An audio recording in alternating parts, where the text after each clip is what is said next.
You're listening to WZYE 95.9 FM. You are listening to WZYE 95.9 FM, the most influential name in Caribbean radio in the tri-state area. Broadcasting from East Orange, New Jersey, the most influential name in Caribbean radio. WZYE 95.9 FM.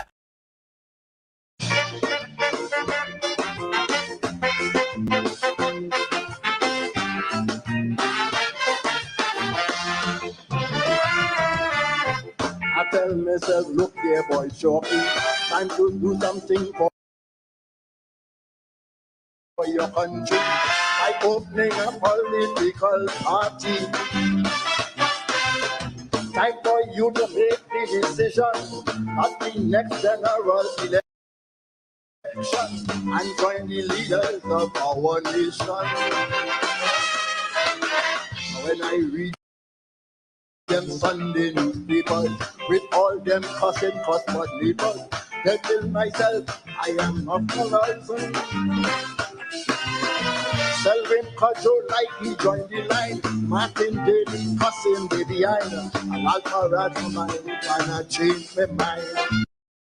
Cause I find everybody of a new thing. They think cussing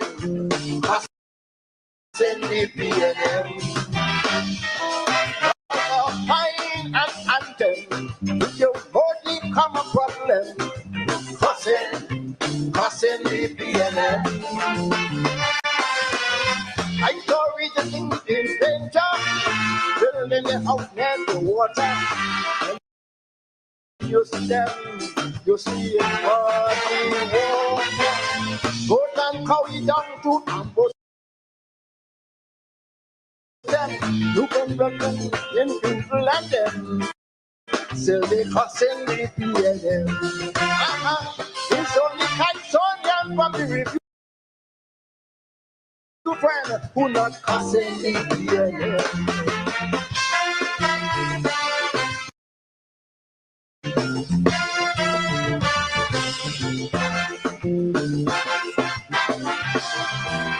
Sweet music.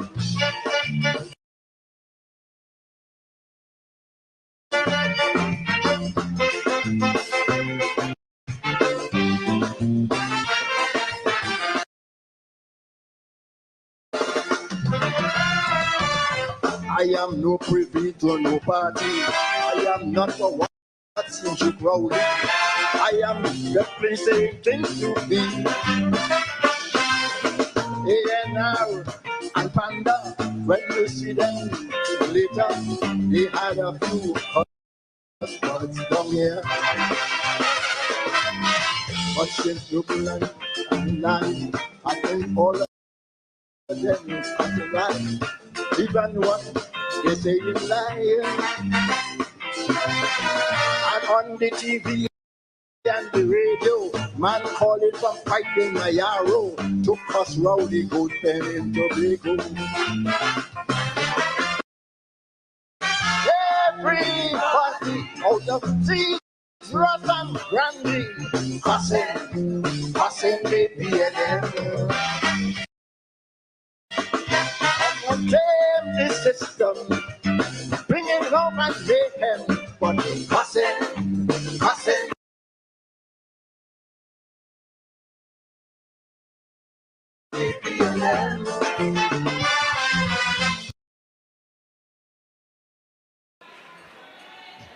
Like people on the road. She's going to be singing Plight of My People. Make some noise for Lady Gypsy.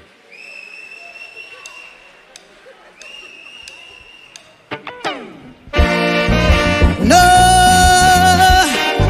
plight of my people.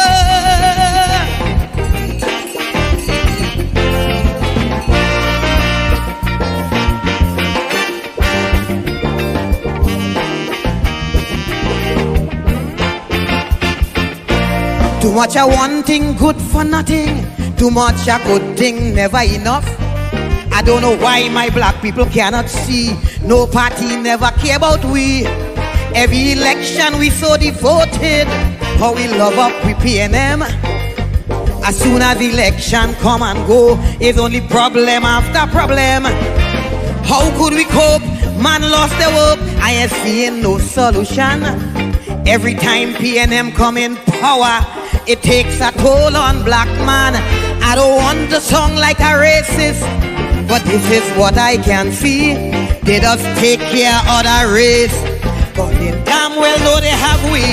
I want to ring me bell, wake up Eric Williams. Tell him the party found him PNM needed immediate attention.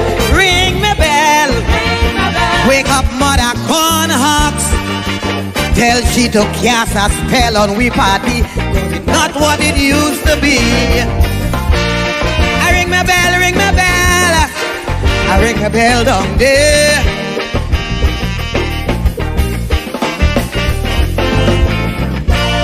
I ring my bell, ring my bell. I ring my bell down there. This thing is becoming out of hand. It's time this damn nonsense stop.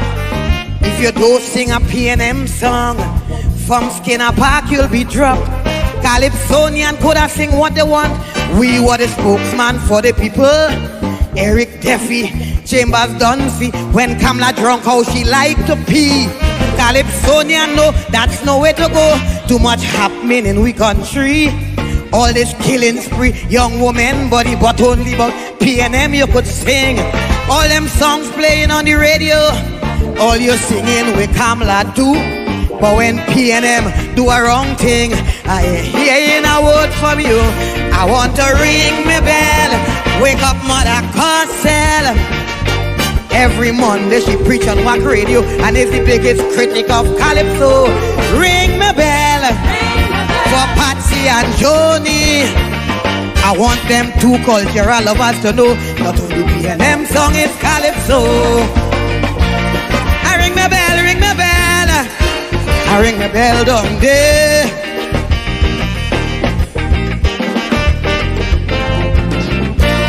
I ring my bell, ring my bell. I ring my bell down there. Crime will never stop in this country once black people belly empty. How could a man work in CPEP maintain his whole family? All you say the past regime was so bad, so much wrong thing they done to we.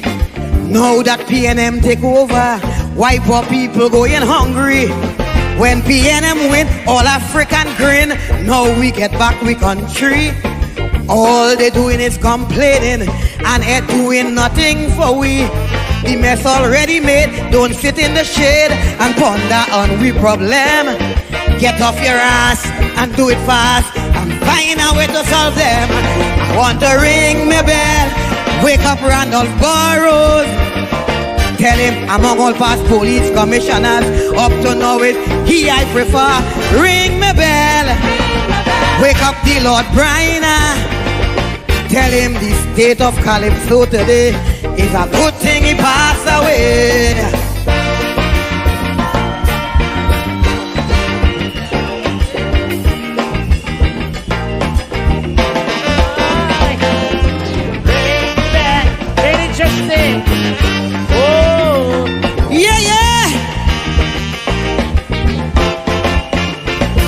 If I have no rights to privacy, well, it's best I take off my clothes.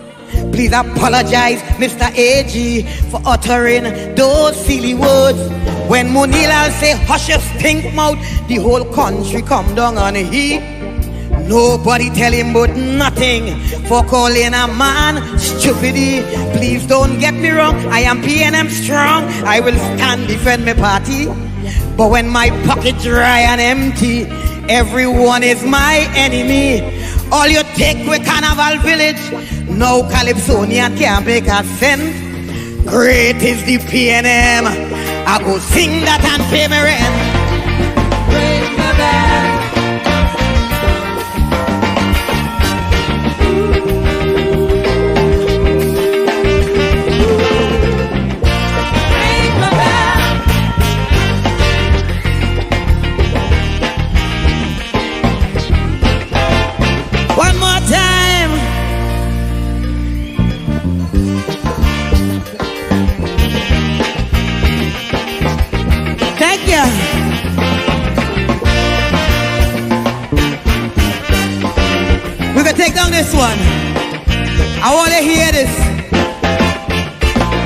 So much are educated black people that was born here in this island, because lack of opportunity migrated to a foreign land.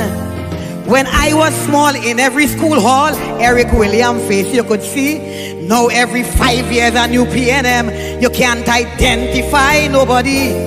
When UNC was there, Barack Podebe, they take care of their people. Why you can't do the same thing and stop African from seeing trouble? PNM come and PNM go, it's the same plight of my people. Stop suffering the poor man and make it more young bandit here in this land.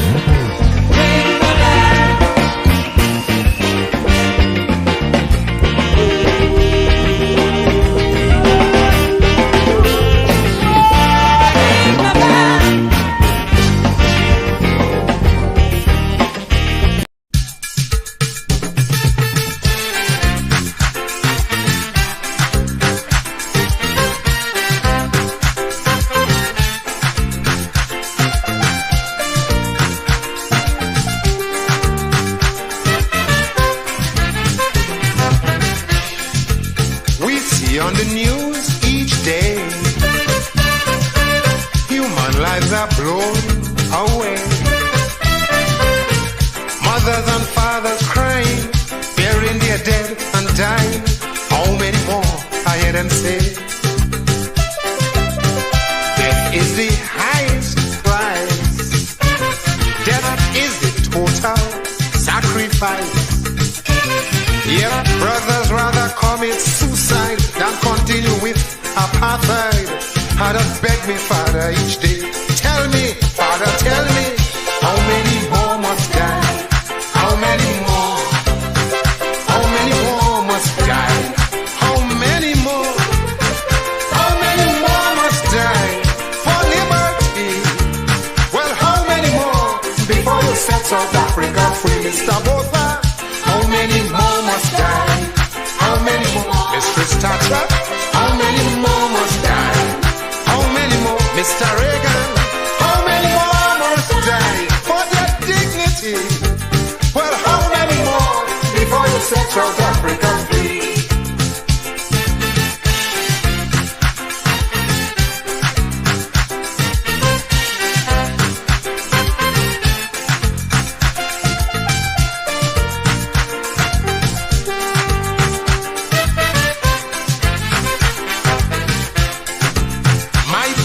Demand, I quote, is simply one man, one vote. But this was Mr. Botha's answer.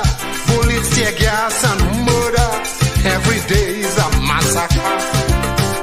Then he publicly stated his view. He said black people like me and you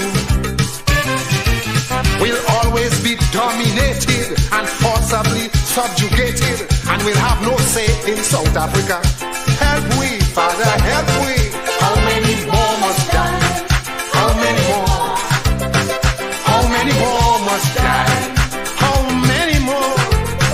How many more must die for their liberty?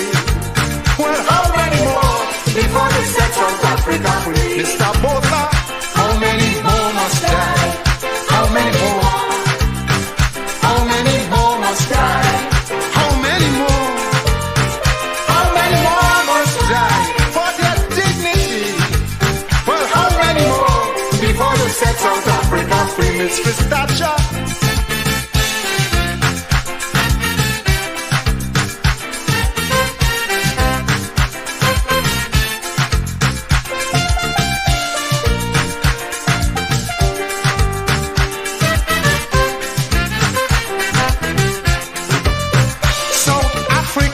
Today is just a short fuse away from a total confrontation between the black and white man. We want with freedom, may people say. They have made it very plain. No more turning back again. Freedom is the only answer. No compromise, no surrender. Lord, I see it dead in South Africa.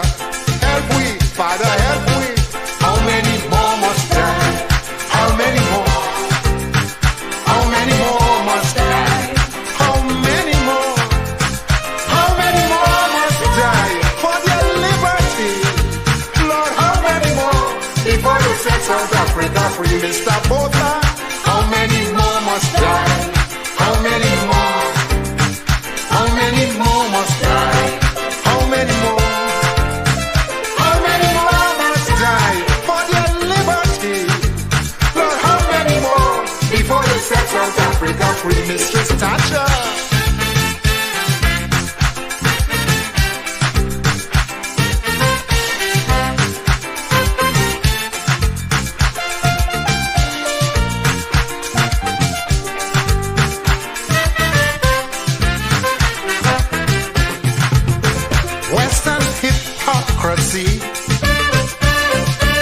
Now exposed for all to see. They're going to the greatest extreme to protect their racist regime while extending their sympathy to it. But history will denounce the shame. I say they're the ones to blame, protecting their vested interests, impeding the black man's progress, the so-called gods of democracy. Murder, Mr. Botha. How many more must die? How many more? How many more must die? How many more? How many more must die for their liberty?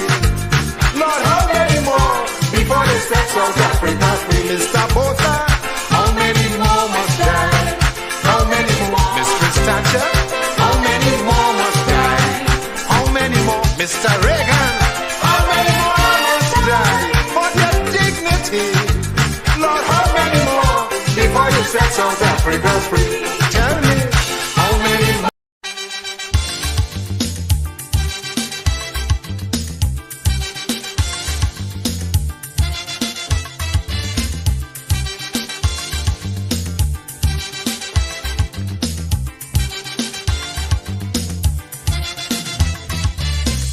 Get up one morning, your elders have something, you don't know how they get it, but you want to use it. But if you ask them old people to get the things what they went through, ask them this any day, and your parents sure to say, black man have to keep on jamming, for black man to get a little something. Make up your mind, brother, that you're able to get a pulley and jam with the devil. Why? Black man have to keep on jamming, for black man to get a little something. Make up your mind, brother, that you're ready to swim offshore and hold your boat steady. Black man have to keep on jamming, for black man to get a little something. So when you hear you get a little something with that dragon, now you keep watching, because I don't tell you already. Black man don't get nothing easy.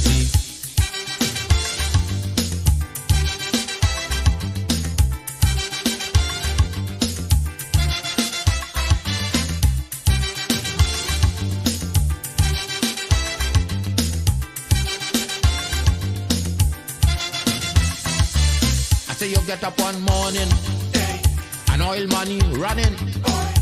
How it come you don't know, so that it care how the thing go. But if they read about Uriah, they wanna find out the pressure. How we get so much old hell to get a penny from TLL. Black man have to keep on jamming, for black man to get a little something. You got to take up your own cash money, pay people for your own refinery. Black man have to keep on jamming, for black man to get a little something. Make up your mind to be a magician, to make money out of scrap iron. Black man have to keep on jamming, for black man to get a little something. So when you hear you get a little something, with that eagle eye you keep watching, because I don't tell you already. Black man don't get nothing easy.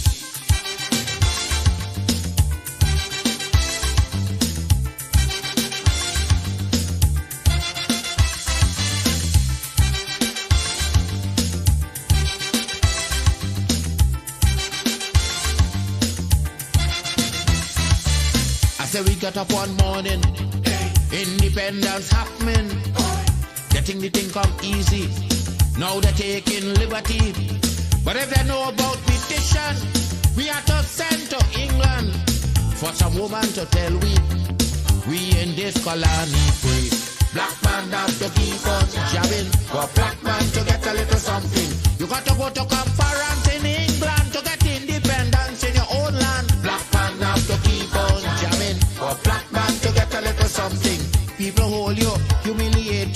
turn on and sell you, and then they free you. Black man have to keep on jamming, for black man to get a little something. So when you hear you get a little something with that dragon, now you keep watching, because I don't tell you already. Black man don't get nothing easy.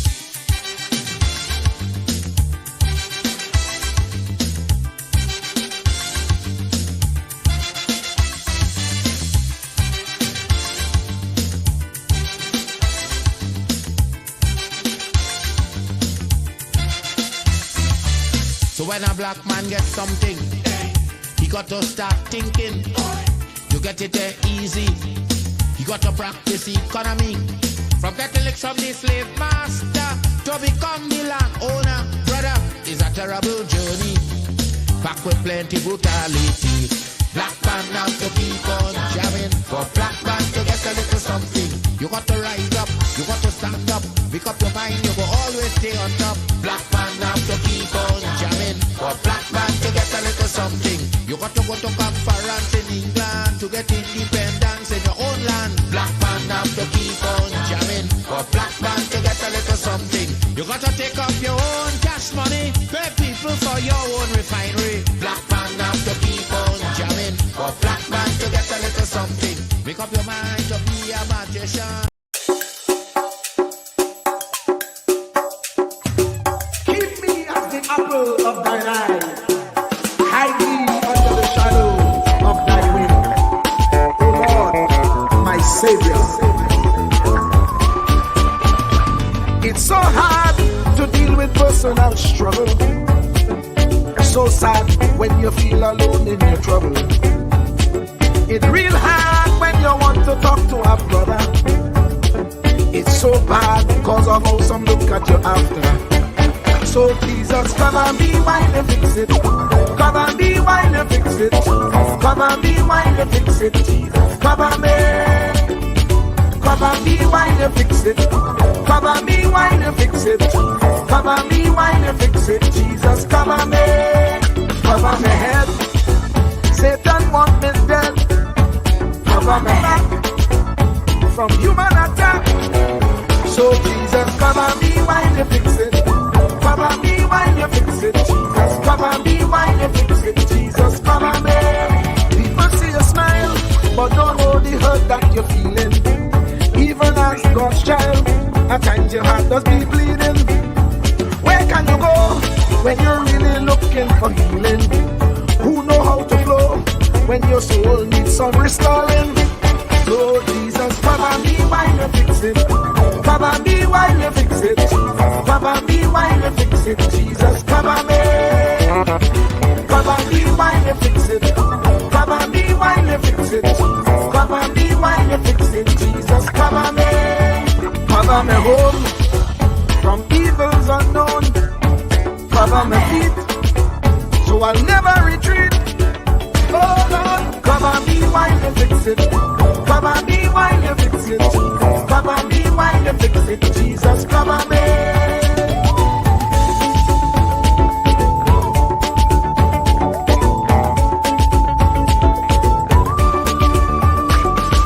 Cover my brother, cover my sister, them who under pressure.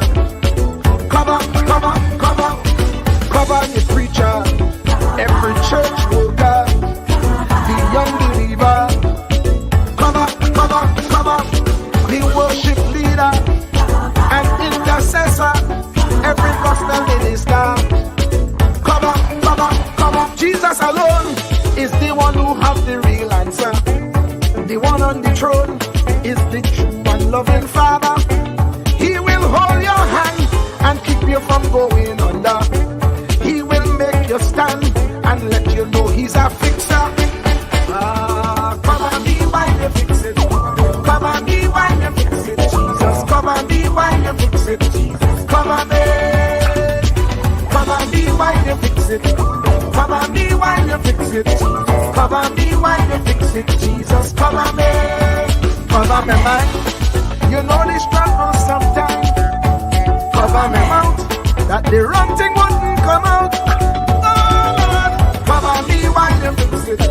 Cover me while you fix it. Cover me while you fix it, Jesus, cover me. Cover the Christian in the midst of aggression with the power of your right hand. Jesus, cover, cover, cover them helpless children. Jesus, defend them. Send help from heaven. Jesus, cover, cover, cover all them radio stations that blessing the nation. Grant divine protection. Jesus, cover, cover, cover, cover me, cover me. Truer words were never spoken. The less you associate with some people, the more your life will improve. Anytime you tolerate mediocrity in others, it increases your mediocrity. An important attribute in successful people is their impatience with negative thinking and negative acting people. As you grow, your associates will change. Some of your friends will not want you to go on. They will want you to stay where they are. Friends that don't help you climb will want you to crawl. Your friends will stretch your vision or choke your dream. Those that don't increase you will eventually decrease you. Consider this. Never receive counsel from unproductive people. Never discuss your problems with someone incapable of contributing to the solution, because those who never succeed themselves are always first to tell you how. Not everyone has a right to speak into your life. You are certain to get the worst of the bargain when you exchange ideas with the wrong person. Don't follow anyone who's not going anywhere. With some people you spend an evening. With others, you invest it. Be careful where you stop to inquire for directions along the road of life. Wise is the person who fortifies his life with the right friendships. If you run with wolves, you will learn how to howl. But if you associate with eagles, you will learn how to soar to great heights. A mirror reflects a man's face, but what he is really like is shown by the kind of friends he chooses. The simple but true fact of life is that you become like those with whom you closely associate, for the good and the bad. Note, be not mistaken. This is applicable to family as well as friends. Yes, do love, appreciate, and be thankful for your family, for they will always be your family, no matter what. Just know that they are human first, and though they are family to you, they may be a friend to someone else and will fit somewhere in the criteria above. In prosperity, our friends know us. In adversity, we know our friends. Never make someone a priority when you are only an option for them. If you are going to achieve excellence in big things, you develop the habit in little matters. Excellence is not an exception. It is a prevailing attitude.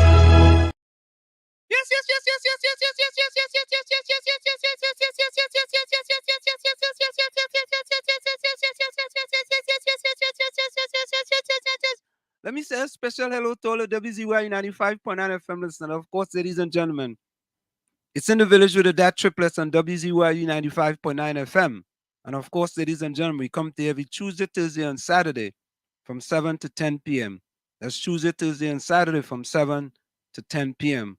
And you know how we say it here, ladies and gentlemen, in the village.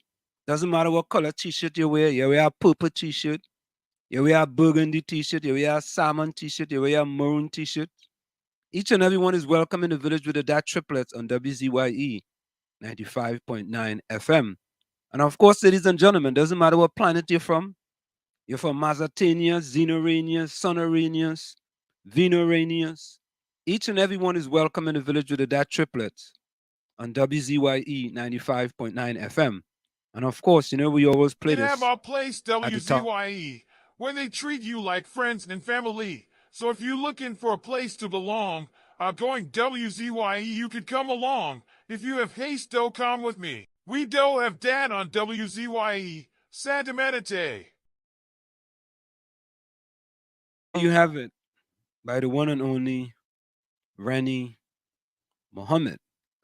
Let me say a special welcome to the one and only, the man by way of Marabella, commuting all the way down to Palo Seco, where a new velodrome, well, not a new velodrome, the old Palo Seco velodrome is going to be renovated starting just before the local government election. No other than the one and only, the man from Sally Bay, some people say Celibia, Thomas E. Marshall Nisbet Boy, the commissioner in Newark. Tommy, welcome. Good evening, family. Family, I missed you dearly. I have to apologize for my absence on the last two sessions, but it was due to circumstances beyond my control. I'm here and I'm happy to be here. Good evening again. Tommy, thank you very much. I think Dana will be joining us at some point. Well, let's hope that. Okay, yeah. All right. So Dana should be joining us at some point in time. Yeah, so folks, I mean, it's always a pleasure. Of course, we have coming up at just maybe right after the top of the hour is the THA chief, Farley Chavez Augustine, a person who I coined a transformational leader. And, you know, I continue to, you know, Tommy, it's funny, eh? I mean, I'm a kind of a wordsmith. I'll be honest with you. I'm a wordsmith, right? Yep. I like to put things out into the atmosphere that most people don't really think about. But, you know, there are some people, they are not proactive, they are reactive, right? Of course. So early in the game, I call Watson Duke and Farley Chavez Augustine transformational leaders. True. Right? And I gave the facts why they are considered to be transformational leaders.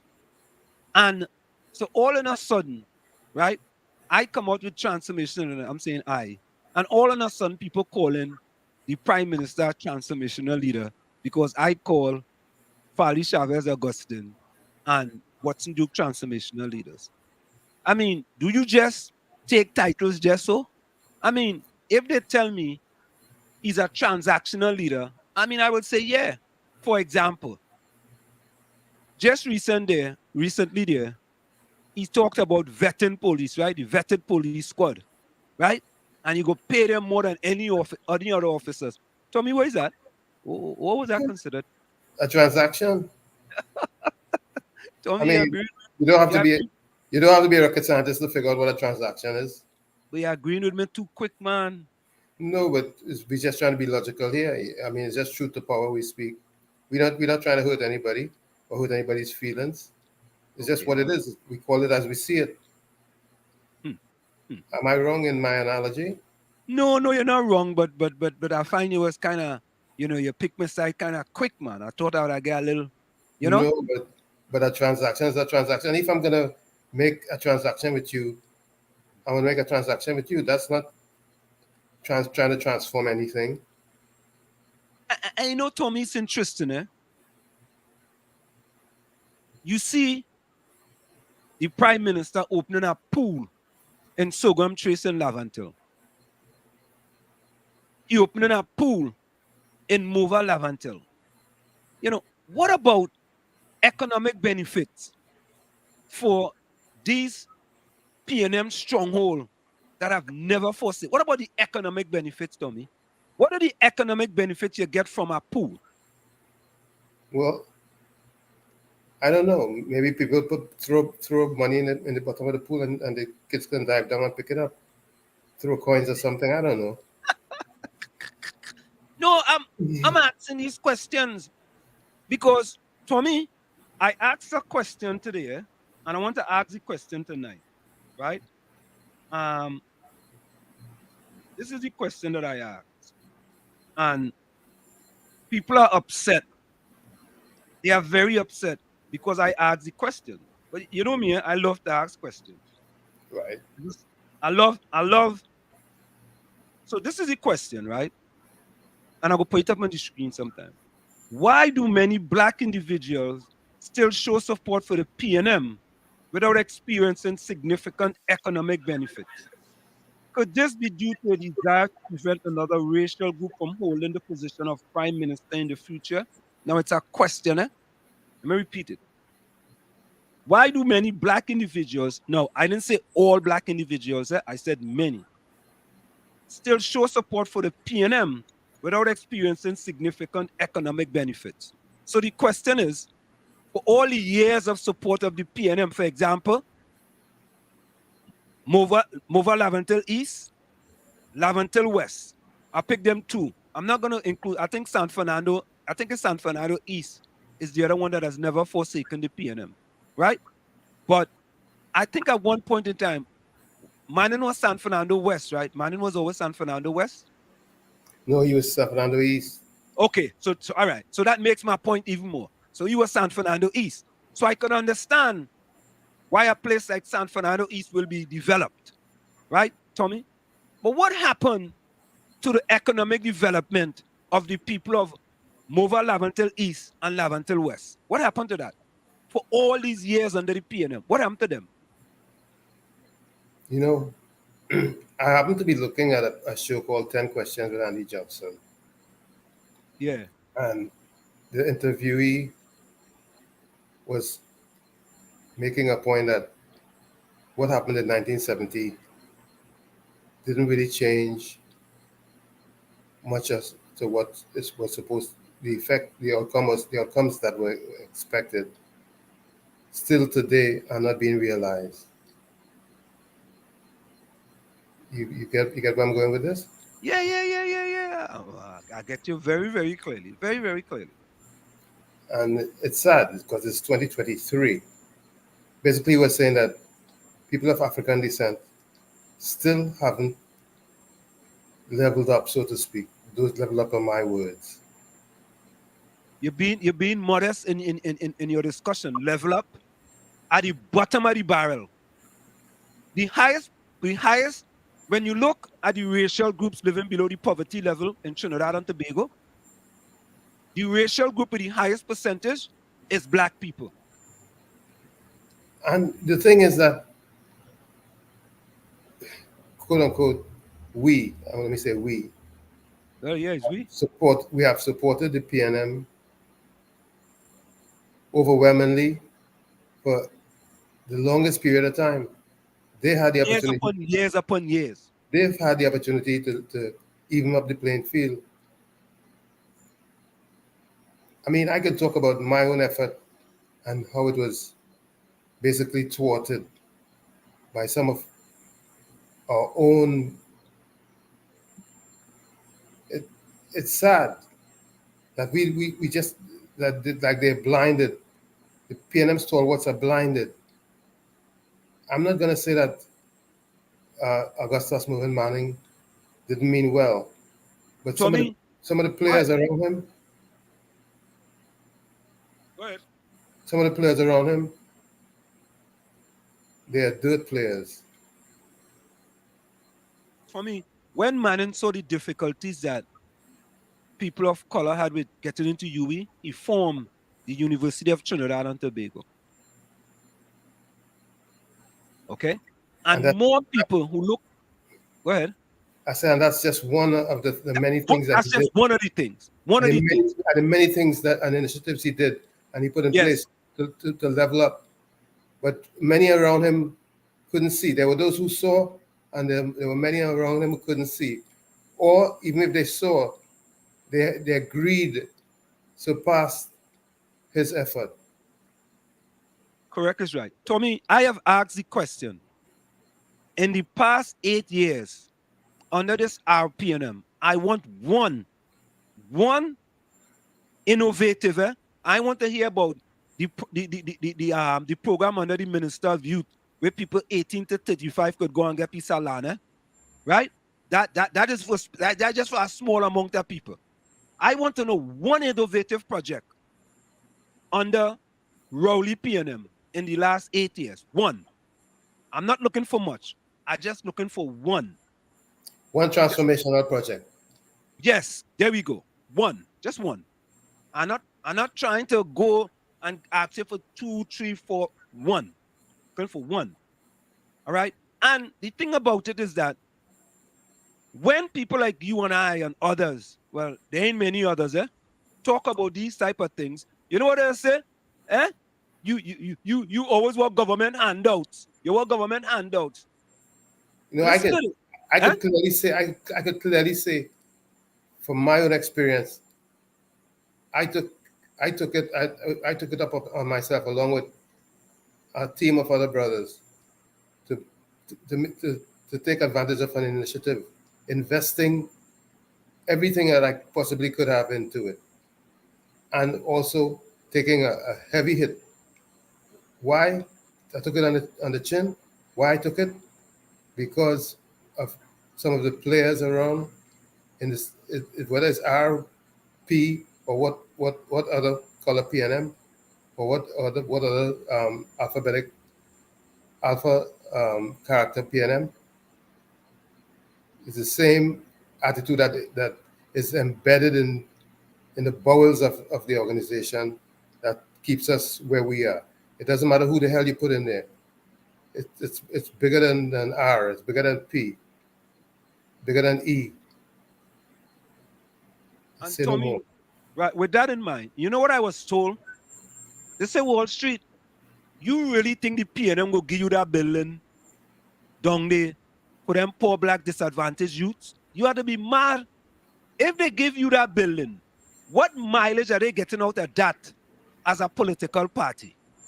If they give you and you go and renovate that building and you start, what mileage they getting out of that? You mad? They're shallow. They are shallow. That's what I was told. I was told. All of them who thinking that way and saying that way is they are who are the problems. They are inside the bowels of the operation, and they are the problems because they are shallow. They just can't see. They're blind. They're blinded by greed because all they think about is themselves. They don't think about the entire population, especially those of African descent that support them hands down year after year, election after election, session after session, whatever. They're blind. They are blind. They're, I don't want to say dumb, but somehow it could turn out to be that too. Tommy, yeah, what I've always been told, with respect to the Laventille to Wall Street Scholarship Foundation, they say, boy, why don't take Laventille out of the name? You know, I think if you take Laventille out of the name, you might get more support, you know. You hear that, eh? Yeah. And a significant person, let me say that, a significant person told me that. Take Wall Street, take Laventille out of the name. Name it some youth empowerment set or the youth, you know, the youth scholarship fund or a very generic name. And you're gonna be fine. You understand? When you come with the Laventille empowerment, Laventille and empowerment, that's like an oxymoron as far as they are concerned. Right, because they have it all figured out. They have it all figured out. We will tell you what we will give you. You want a pool? No, I don't want no pool. But I'm telling you, I'm giving you a pool. I don't care if you don't want a pool. I'm giving you a pool. Or a next transaction. How I go do for you? A next transaction, I go and I go rebuild the despot. I go build all your pan theater. Transaction. I go build all your pan theater. I go decide how all you go benefit from me as the prime minister of the country. I go decide that. All you ain't go decide that, you know. I will decide that. And so it goes. You understand? What about a pan factory to manufacture pans and market to the world? No. That go employ too much people, and we might be able to control that, and we mightn't get much mileage out of that. We ain't gonna get much mileage out of that. Or you know what I could do? I could let the Palaseco Velodrome sit there for past 8 years, and I could wait till a local government election come, and then I could tell them, all you listener, we're going and spend X amount of $1 million on that, you know. Right. You understand? Transaction. You understand? Anyway, let me go to the chat. So of course, first thing tonight, now we had a little change. There was Vonnie Roberts. Me again, I see Vonnie is hot on the case. Like when Vonnie go away, he just do better, boy. You understand? He has more time on his hands. Yeah. He said good evening to all that will be locked on tonight. Hope that all had a fantastic day. Yeah. Good evening, Bonnie. Yeah, to the lovely ladies, blessing to all, Nadia, 𝐂𝐡𝐤𝐿, Joan, Hailey. Not forgetting to storm, enjoy the weekend, and most importantly, be safe. Bonnie say how many murder students in sweet TNT? God, please put a hand. I don't know. Nadia was up next. Nadia, welcome. Good evening, Nadia. She said good night. Bonnie, good night, love. 4 emojis. Good night, Ansem. Ansem get 8 emojis. Yeah. Rare too, yes, boy. Tommy get blue. Yeah, Diana Benskin, good night. Nadia. Yeah. 𝐂𝐡𝐤𝐿 is in the house. 𝐂𝐡𝐤𝐿, good night. Good She evening. said good night to the storm. Yeah, boy. 𝐂𝐡𝐤𝐿 in a sharing mood tonight, boy. Yeah, blue. Red for me, blue for Tommy. Good evening again, 𝐂𝐡𝐤𝐿. Yeah. 𝐂𝐡𝐤𝐿 say, Albert, Vonnie, Ulrich, Hailey, Ken, Rennie, Rajvi, Richard, 𝐂𝐡𝐤𝐿. Well, all it depends what 𝐂𝐡𝐤𝐿 come in tonight. They might come in as Arjun. He might come in as captain. He have 5 different names, you know. Hey, and today's carnival in Canada. Congratulations to you. Today's carnival in Canada? Yeah. What used to be Caribana, I think they got some new name for it now. Oh, they changed it from Caribana? Yeah, boy. Well, that's what we knew it as, but I think they got some new name for it. Marshall Nisbet was in real early too, boy. Yeah, boy. It looks that way, huh? Yeah. 𝐂𝐡𝐤𝐿 only love in the village, no room for hate or negativity, just love. Nadia said good night to 𝐂𝐡𝐤𝐿. Yeah. Did I just see? Hold on. Oh, I passed Curtis Monteshard, boy. Curtis, the Chumakanian, boy, you in the house. Chumakak in the house, boy.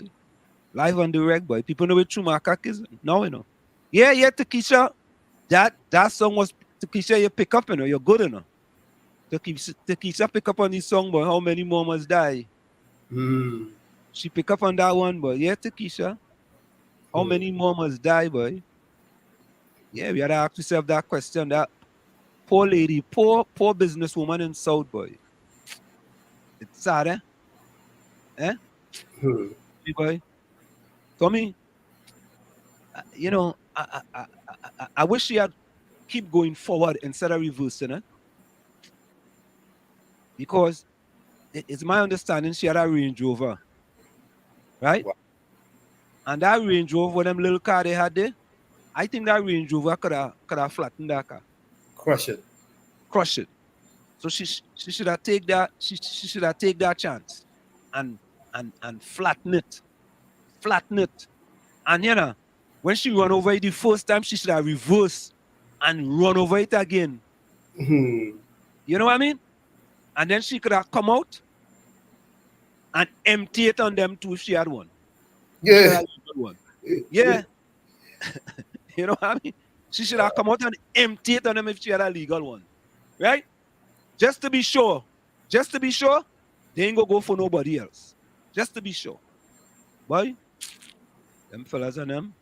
Yeah. They're pests. And you can't get no pesticide to get rid of them, you know. You have to empty the clip on them. Yeah, I said it. Trinidad Margot, good night, everyone. The interview I've been waiting for. Love the status quo changes. Stir them up, stop stagnation. We good, but we could do better. Get rid of the elite, corrupt, polite ones. Okay. Hey, my partner, Mean Gene coming early today, boy. Tommy, Mean Gene early today, what, 7:25, boy? Hey, Mean Gene. What's going on, man? That's kind of early for him, boy. Oh, because he well, you know, he from Tobago, you know. Well, he had Tobago roots too. Let me say that. So okay. I don't know if that's his leader or not, but I see he coming early. You don't normally come in that early, you know. You know what I mean? So he must be waiting. Miss Kuva, welcome.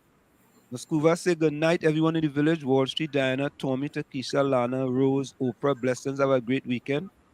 Good evening. Okay. Vonnie say, I'm not wearing any t-shirts, only white sweaters. Laugh out loud. What? I hear you. I hear you, Hmm? Bonnie. Yeah. He says, welcome, Tommy. You're missed. Just all is well. Bless. Yeah, yeah. Of course, we You. miss Tommy. Thank you. Darren, welcome. That, Darren says, you all didn't see what happened with DSS? What happened with DSS, Darren? Let me know, you know. Rose, welcome. Darren says, so folks, we're looking forward to the teacher chief Farley, Chavez, Augustine in just a few minutes. Excuse me.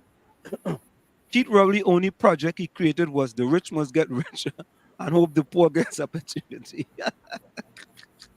No, but listen, I'm seriously looking for someone, you know, and maybe somebody from Trinidad who listening could call and let me know one transactional project that was done in Trinidad in the past 8 years under the current government. You know what I mean? Just trying to find out. And some, I think as long as there's a black lady in a PNM, I think their dire supporters feel obliged to vote PNM. I would like to see if a 1% become the leader. What then? very good idea. We'd really like to see something else happen and see what happens. Yeah, you might as well try and see, boy. You know what I mean? Yeah. Thank you, Nadia. Thank you. Yeah. Rose, good night. Good night to you. Oh God. Look, hey, Tommy, read what that fella said there, boy. Mm-hmm. But wasn't he the same man who was taking Gigi to tax when he called them fellas cockroaches? Wasn't he one of the fellas? Eh? I don't remember, you know. I'm asking. I couldn't verify that. You'd have Yeah, to, he'd have to answer that. He'd have to answer that. Oh God, all right. But it's okay to change your tune though. With the way things going in Trinidad, we could deal with it. Renwick Job, welcome. Hey, yeah? Renwick. Darren said the man dismantled DSS. Yeah, we know they mash up DSS. That's Renwick Job. Job. I thought Job was J-O-B. No, J-O-B is Job. Okay, my bad. Renwick, sorry for the mispronunciation. Renwick Job. Renwick joined us before, right? I think I've seen him before somewhere. Yeah, I think so. And Darren joined us before, I think, right? Yes, I think so too. Yeah. Yeah, so we see today with that incident with that lady in San Fernando, it was sad, man. It was sad. And there have been speculations or allegations that somehow the thing was family related. Nathaniel, how are you? Good night. Nathaniel watching from Palituve in Tobago. What? That chief. I think that's the chief. That's where he represents, I believe, you know. Nathaniel, can you tell us if that's where he represents? Evelyn 𝐂𝐡𝐢𝐞𝐟 Foster. Where you come when joining us from, Evelyn? Good night. Most likely Tobago. Huh? Most likely Tobago. 𝐂𝐡𝐢𝐞𝐟 is a Tobago name. Or Tobago. Yeah, you know that's true, you know. Another one live and direct from Tobago, boy. Welcome to the village. Welcome. Welcome to the village, Evelyn. Will you tell us what parts of Trinidad and Tobago you're joining us from? Yes, so Tommy, just before we go for the break, you know, Tommy, it's just, it gets sadder and sadder as the days goes by with what's happening. Bell Garden, okay. Evelyn from Bell Garden. Now, I have to get my geography kind of straight into Tobago. Yes. So Natalia, that was correct. Evelyn, where exactly is Bell Garden? Give me a direction from Roxborough, because I mean my father from Roxborough, so I could get a kind of point. Oh look, Wendy and Phillips from Scarborough. Oh wow. But Bell Garden is before Roxborough, no? Well, yeah, I think Bell Garden is before Roxborough, but you know, well, I know Scarborough, you know what I mean?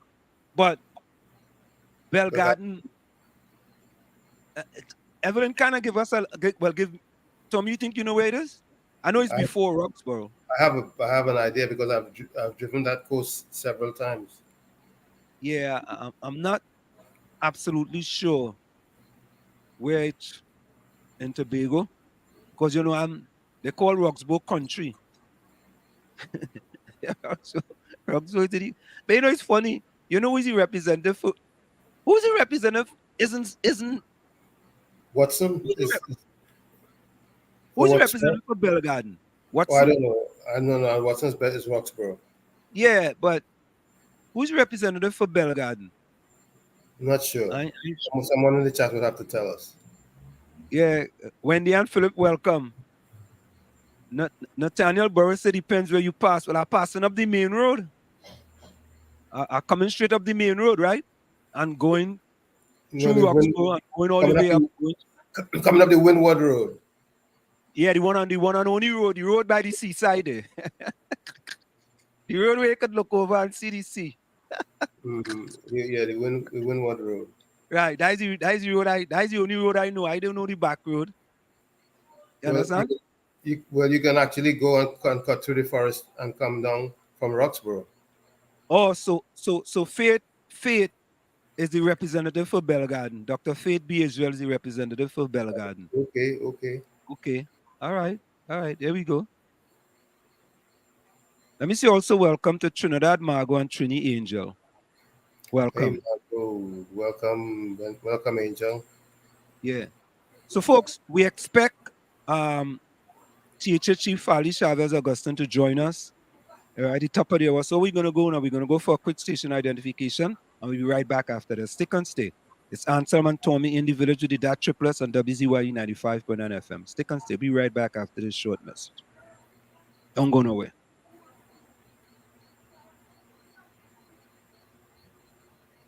You're listening to WZYE 95.9 FM. You are listening to WZYE 95.9 FM, the most influential name in Caribbean radio in the tri-state area.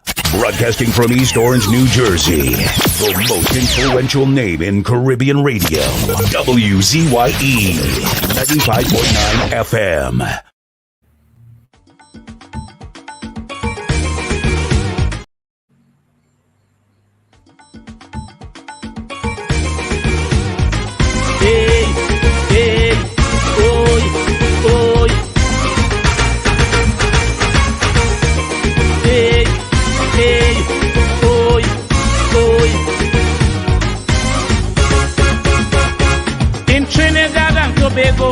Politics was we and them. That was never meant to be so, according to the anthem. But ethnic insecurity was maintained to divide us by some people in the country to sow the seeds of distrust. But we have bought a new system within the community. Now what used to be we and them has now become only we. From now on this nation is we. From now on it is you and I. From now on it is unity. From now on we flying high. All the races have come together to build a better country and create a brighter future for the whole society. The we and them thing is no more, because it is plain to see in this country from shore to shore the community is we. No more we and them. From now on this nation is we. No more we and them. From now on this nation is we and we and we and we.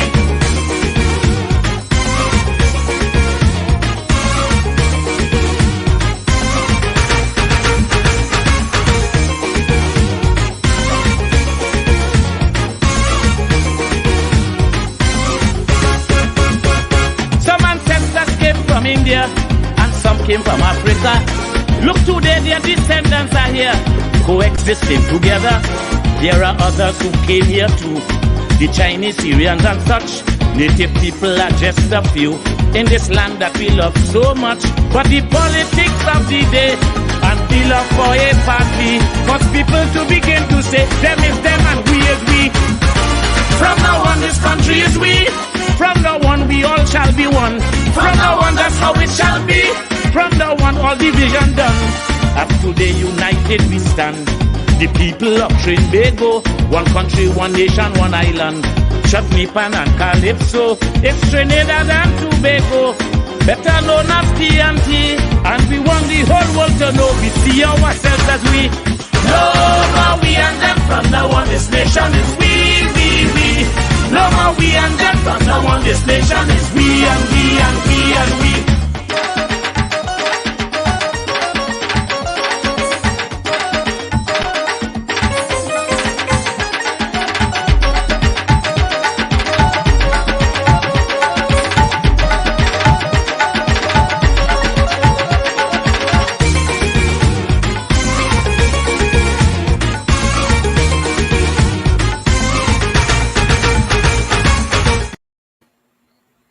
Of course, we are back with you. It's in the village with the dad triplets on WZYE 95.9 FM. Of course, we come to every Tuesday, Thursday, and Saturday from 7 to 10 p.m. And yes, it's we and we and we and we and we and we and we. Yes. Let me say a special welcome to no other than the Storm, Diana Benskin. Diana, how are you? Oh, we have for not a damn seat for them. How are you going? Good evening, Storm. Not a damn Tommy. I hear it. Mark me and pay internet bill. That's what happened. I shouldn't have paid it. I paid it. Make sure you get a credit. Yeah, man. I came up to. You think I would get a credit? I'll try. Physical therapy, man. Ooh, Lord. So Nathaniel says, if you come from Rainforest, road first. But if you're coming from that side, it's Bell Garden first. Okay. Wendy and Phillips, welcome. Raphael Solandi, you're inside. Watax, you're inside. So, folks, of course, you know, we are just waiting on the THA chief, you know, Farley, Mr. Farley Chavez Augustine to join us. In the meanwhile, we're just going to keep on, you know, having the discussion about the things that are happening. You know, but Anselm, I was thinking. Either send licensed officers again to Tobago. Right? I mean, it seemed like, okay, our English from Pennsylvania, welcome. It just seemed like the demonization of the THA just continues unabated. Of course. We had Pastor, no, it's not Pastor, it's Reverend Dr. Glenroy Frank. Right? The real pastor. That's what I call him, eh? Nobody call him that. I call him. The real pastor. You understand? And you get that form in a funeral. So it was a PNM stalwart. The name of the PNM stalwart was Linda Elizabeth Adams Joseph. Right? You had a funeral service. And the best you could tell the prime minister, in my words, you to demonize the THA. That's basically what he said. Put pressure. Put pressure. Get him a hard time. You, before you pray for unity, pray that the THA could do what's best for the whole of Trinidad and Tobago. Pray that the government cannot continue to demonize. Yes, I said it. Demonize the THA. Because that's what they're doing. Yeah, Natalia, not just the peer, but he's the red pastor too. You understand? Right? And that is sad. A person going 6 feet under. But there's a backlash to that, to all of that, you know. They're gonna feel so much pain when the people speak. When the people are gonna talk in 2025, you know. When the people of Tobago talk, they're gonna be sorry they ever went that route. Because the old stalwarts are gonna continue to be who they are, but the young people and those who are enlightened and are awake, they wouldn't go back to sleep again. I hope never. No, there's a next, and I want to ask the THA chief about the situation with the volleyball court, this beach volleyball, with the problems that I'm getting sand. Wait. No, there's no sand in the beach? No, there is. But they had difficulties getting sand for the Commonwealth game. the Commonwealth Games because they have beach volleyball. Right. Oh, okay. Yeah, when the THA chief comes, I want to ask about that because I hear 𝐷𝐿𝐼𝐻𝐾𝐲 was talking some stuff about, she was trying to meet with the THA and she couldn't meet with the THA and all kind of stuff like that. So, we want to get to the bottom of it. We don't want to call it but I ain't gonna lie to you. When you look at it, they did a very, very, very, very good job for the beach volleyball in the Commonwealth Games, the Youth Commonwealth Games. It was splendiferous for a little island like Tobago. And those are some of the things that we want to talk about. Raphael Sandy says yes, they will feel the pain. The people better stay awake. Don't go to sleep. Don't go to sleep, and don't be fooled by people like the red pastor. Oh God! But I don't know about Nathaniel Burris said something. I don't know. It's alleged. I'm gonna put it that way. He said he missed this contract. It's alleged that he missed this contract. I don't know. Nathaniel, what are you implying? Can you expand on that? Just because we're not sure yet. Yeah. Let me just send a text just to be sure. Hold on. But yeah, so what it is, Tommy and Diana, we see so many things happening in Trinidad, right? And the last thing we don't want anything bad to happen in Trinidad, but we don't want what's going on in Trinidad to somehow end up in Tobago. Nope. Because is the last peaceful place we kind of have between Trinidad and Tobago. Because where the police commissioner? Where's the locacy for? Yeah. But you see, Trinidad as a whole is gonna experience something, or Tobago is gonna do something that's gonna change the landscape of governance in Trinidad and Tobago.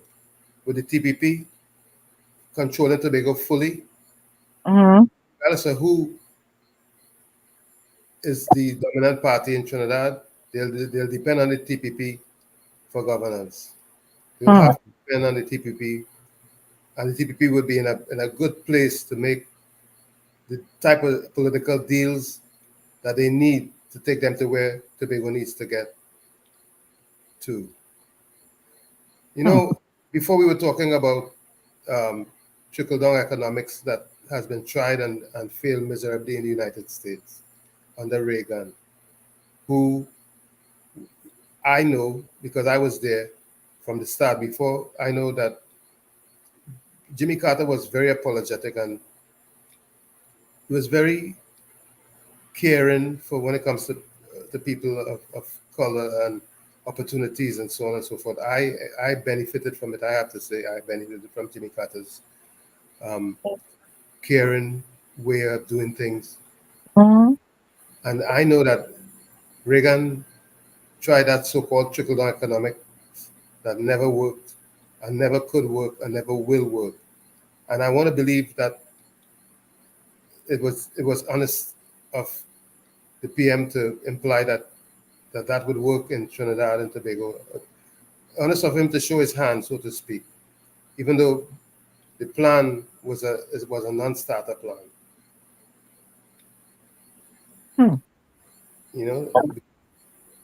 There's just no way that trickle-down business is going to work. You have to make a concerted effort to do something for the people that are at the bottom of the barrel.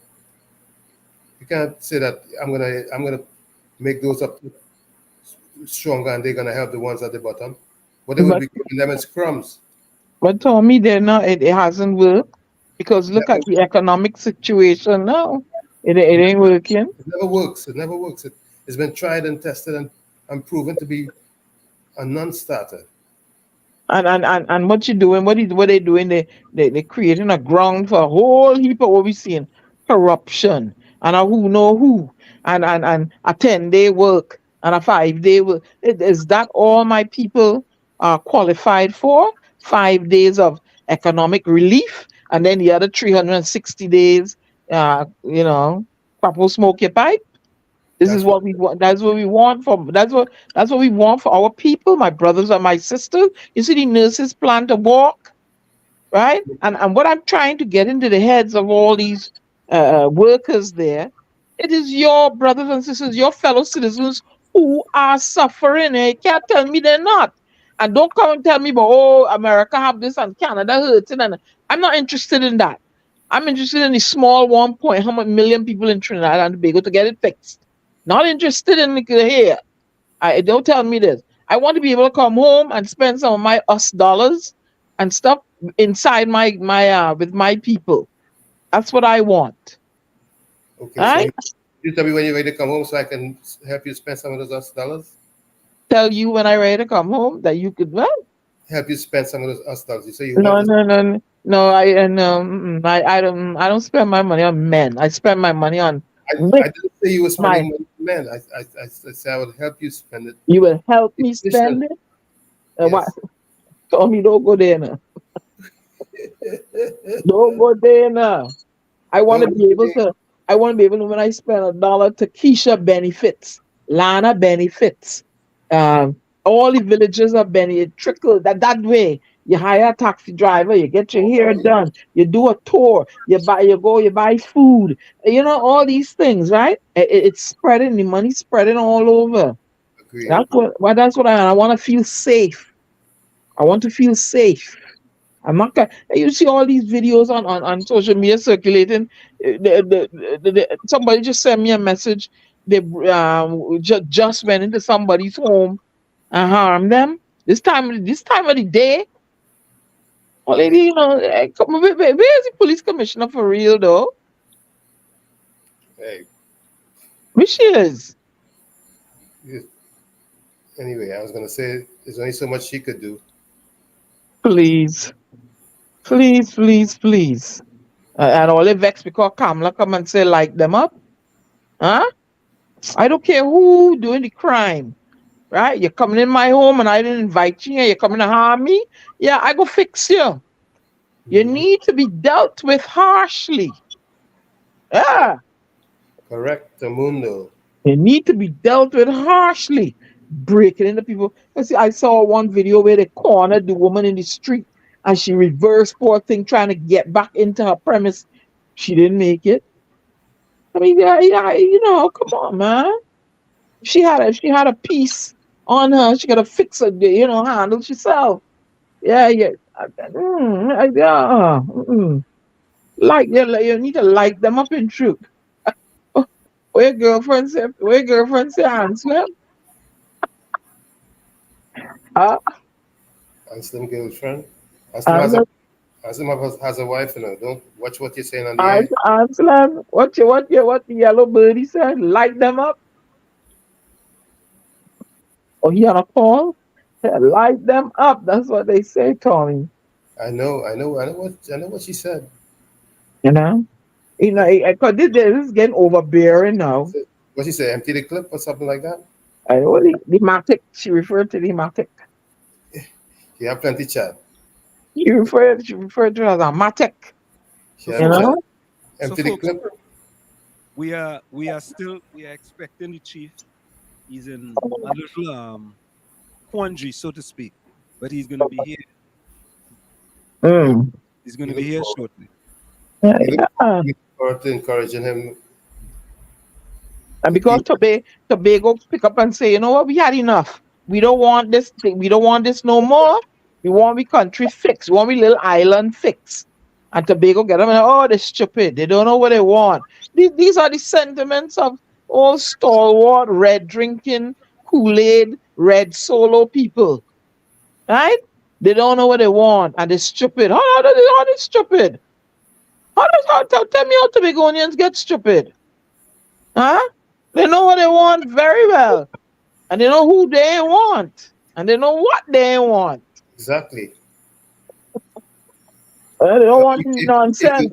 If they don't know, they should. If they don't know by now, they never know, but they should know. Yeah, they send you a resounding message. But we did that. Okay, but we don't want this. This is what we want. And I don't know for the life of me what. Yeah, and you know what I love about Tobago, Yeah, a lot of them did not, you hear them say it, did not like Watson Duke. But because of Farley, they voted that way. You see how they were able to discern in between there. I don't like, but for the betterment of country, I had to go along with them. Why Trinidadians can't get that message? Hey. What message Something is that? wrong with all here. Something wrong with all here. That's a different story, though. What do you mean a different story? Because they didn't like, and some of you know a lot of people say they didn't like Watson, but because of Farley, they voted anyway. Why Trinidadians can't think that way? It's a different landscape. First, it's a different landscape, my foot. No. Let's face it. Listen, hey, it's a bait, they're talking. Don't try to wamba me. Huh? All they don't like Gary because he call somebody a cockroach. No, this is all they don't like Pamela because Gary. This is not about Gary. This is what I'm trying to say. You have to say the Trinidadians have to come. Listen, but I had to go this way because of country. This is the problem. Mr. Trinidad really don't know what they want. You see, don't know what they want. Different landscape because Trinidad is 2 countries. Tobago is 1 country. I hear you. And that is exactly why I said what I said. That's exactly why I said what I said. They cannot seem to rise above the issue of race and think country. Exactly. They seem to be, I vote. Oh God, y'all give me a headache. Well, headache dealing with your Trinidadians. Time longer than twine, and it's only a matter of time before they either do the right thing. Do the right thing and prosper, or do the wrong thing and suffer.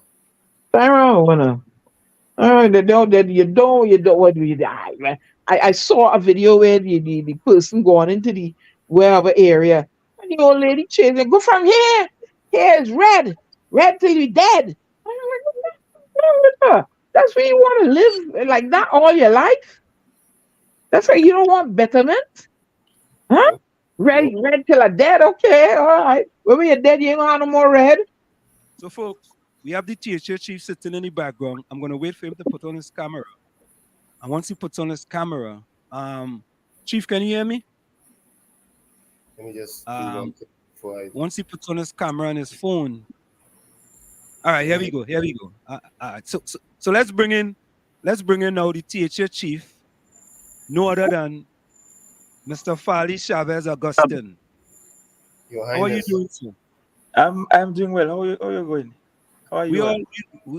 We can't complain. We are splendiferous, fantabulous, marvelous, and tremendous. Well, that's excellent. Mr. Farley, let Anselm speaking for himself. I am tremendous and no splendiferous and all that. I went to some physical therapy and it have me lick up. So let him talk for himself. Okay. Well, I had to bring some bush here. Last time I was on Tobago, you promised me thing and you and that Pastor Baines and all, they ain't deliver yet, That's still waiting. Hear what you will be able to see me in about 2 weeks' time. I'll work with some bush or something here to drink and sap the knee and so on. How you don't mind me bothering me? I tell you so. Well, I assume it's the. Good afternoon, sir. Yes, good evening to you. We have it's in the village with the dad triplets. It's the D is Diana. She's considered to be the storm.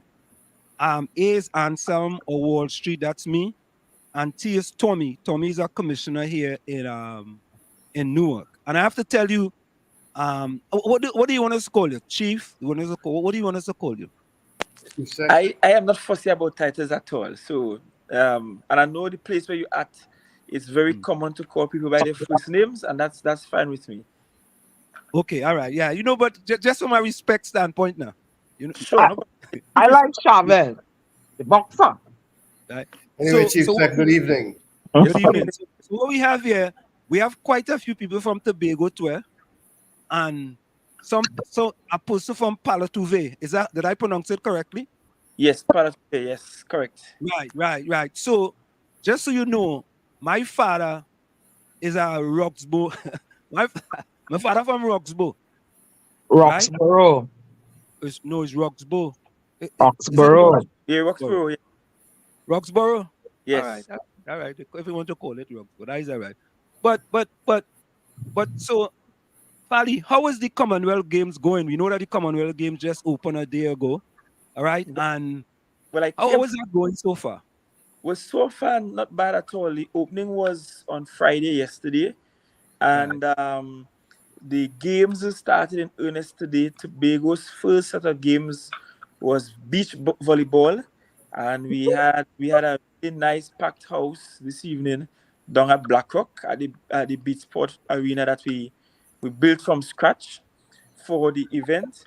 I mean, the community really turned out. I mean, beach volleyball isn't something Tobago is really accustomed to, but it is opening the eyes of so many youngsters that they can get involved in non-traditional sports. Because, everything here is cricket, football, or track and field. And it's a perfect opportunity, to expose them to so much more than just what they are accustomed to. So we're really grateful. The crowd came out in numbers tomorrow. We should have triathlon here in Tobago. Parts of Boko will be closed off tomorrow for the triathlon. And I've been telling people, when I look at triathlons across the world, the water never really does look clear. It's always look kind of dark and murky that they're swimming in.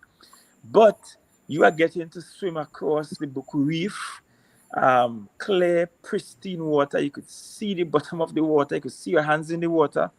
And then you run ashore.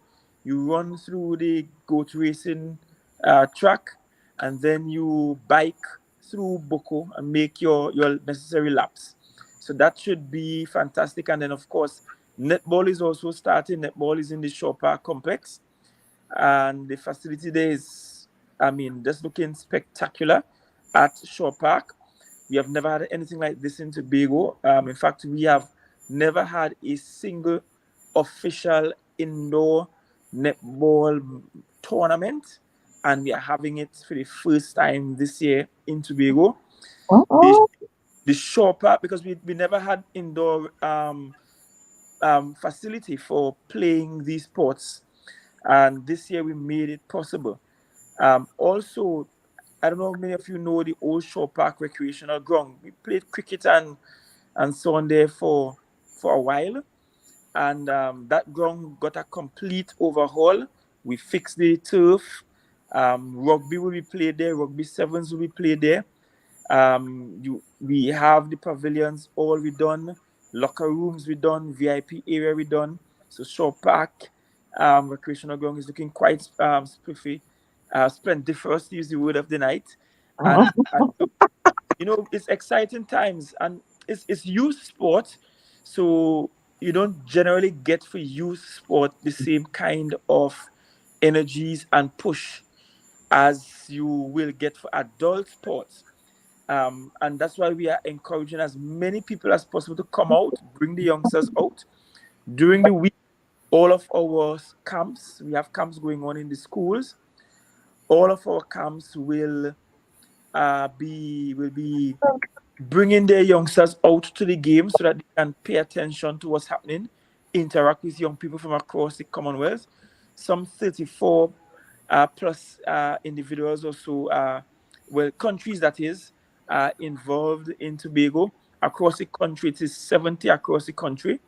The track and field is happening in Trinidad at the same time, while all the group events are happening in Tobago. So it's really some good times, to be honest. So let me say a special welcome to the representative from Bell Garden. You see what I get that right there? Dr. Faith B. Israel. Oh, yes. Yes, and she's locked on listening. So welcome the representative from Bell Garden. And let me send a special village out to Pastor Baines.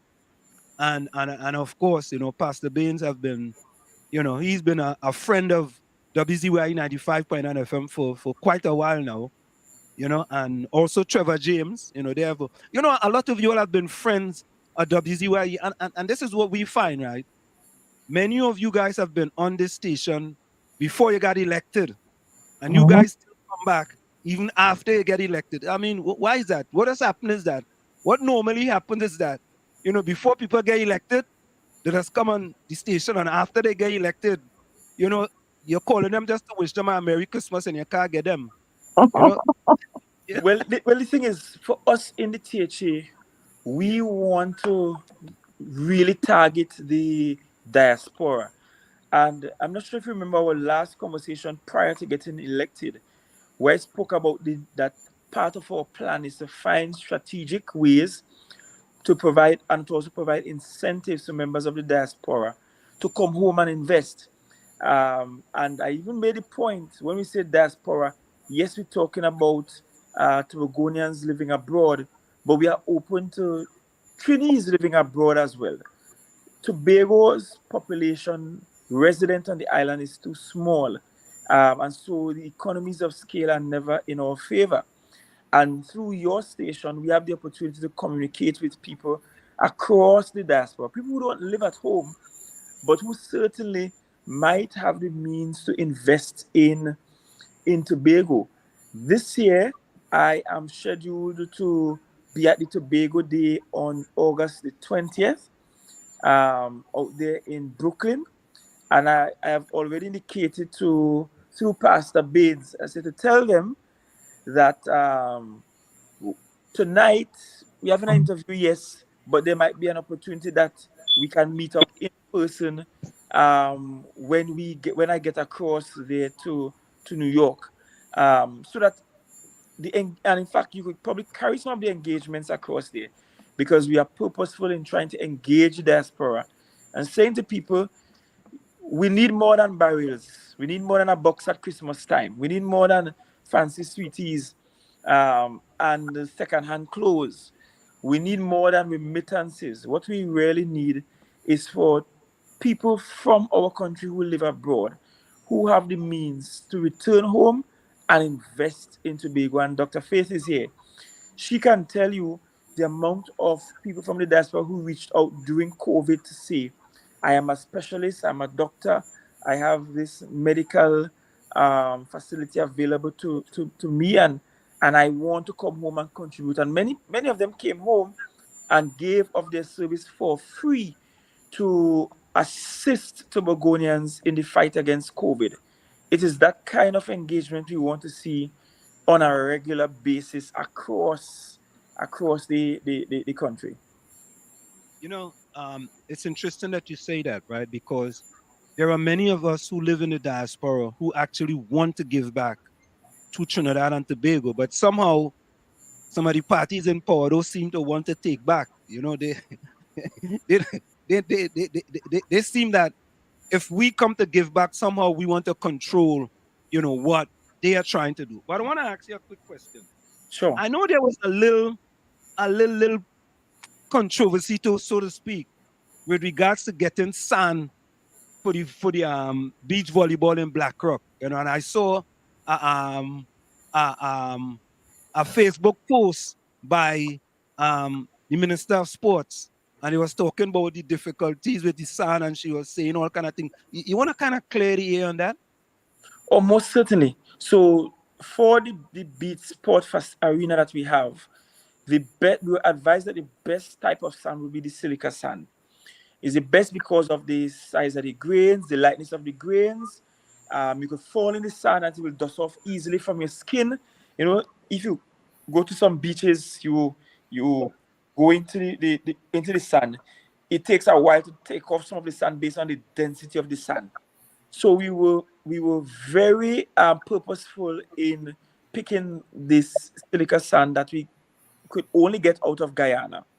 The sand was purchased a long while ago, and the company providing the sand was just up and down, back and forth. One point they're in Barbados, they're not leaving Barbados, they're running behind schedule, and we need our sand. In fact, at one point, I considered sending our own vessel to pick up the sand and forget the arrangement where the miner, meaning the quarry operator, will also transport the sand. It required, though, that I had some conversations with agents of the government in Guyana in order to speed up the process. As a matter of fact, I had people sent to the quarry to notify me when the vessel arrived there, when they started loading the vessel, when the vessel left there, what was happening with the bridge that was being repaired in Guyana. All of those things I had to closely monitor in an effort to get the sand to the Tobago space. One interesting thing, though, is that the minister, I believe, was mentioning about Magdalena Grande and sand from Magdalena Grande. Yes, yes. When the minister and I had a conversation about sand, while we were coincidentally at Magdalena Grande for the opening of the golf tournament, I actually said to the minister, I said, the sand will get here on Sunday. We would be able to have the facility ready by Wednesday. The sand got here by Sunday last, and we opened the facility on Thursday afternoon. So we opened the facility one day later than we planned, but the sand got here on the day that we said it will get here. I said it will get here. The conversation about getting sand from Magdalena itself, and you see, people like to tell half-truths. You know, the Assistant Secretary Clark tried on more than one occasions to meet with the management at Magdalena concerning the sand at Magdalena, because Magdalena has some of the sand, not enough, but the conversation was, until our sand get here, maybe we could borrow their sand, and when our sand get here, we give them back their sand, kind of thing. You know, Mr. Clark on more than one occasion showed up at Magdalena for meetings about the sand, and when he get there, 2 minutes before the meeting, they will call and say, sorry, we can't meet with you again. So that never happened. That never materialized. So we just worked our butts off to get the sand here. We organized to have several trucks ready. In fact, the sand got here Sunday morning. And by the end of the day, by Sunday night, as a matter of fact, I came down to Scarborough from Speyside Harvest. And that was well past midnight. And I went to Blackrock. When I came down, instead of going in my house and hug up my wife, I went down to Blackrock, what was happening. And by the time I got to Blackrock at that hour, they had nearly completed the process of moving all of the required amounts of sand to Blackrock. And that's to tell you how quickly we did move. You see, the issue is bigger than the sand.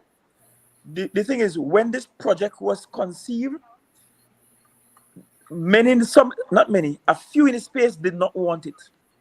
They didn't want it. They didn't want us to do it. They wanted us to just go to Pigeon Point. And I remember there being raps over Pigeon Point and saying, nobody comes to Tobago and says where we keeping the event. Only the teacher decides that. End of story.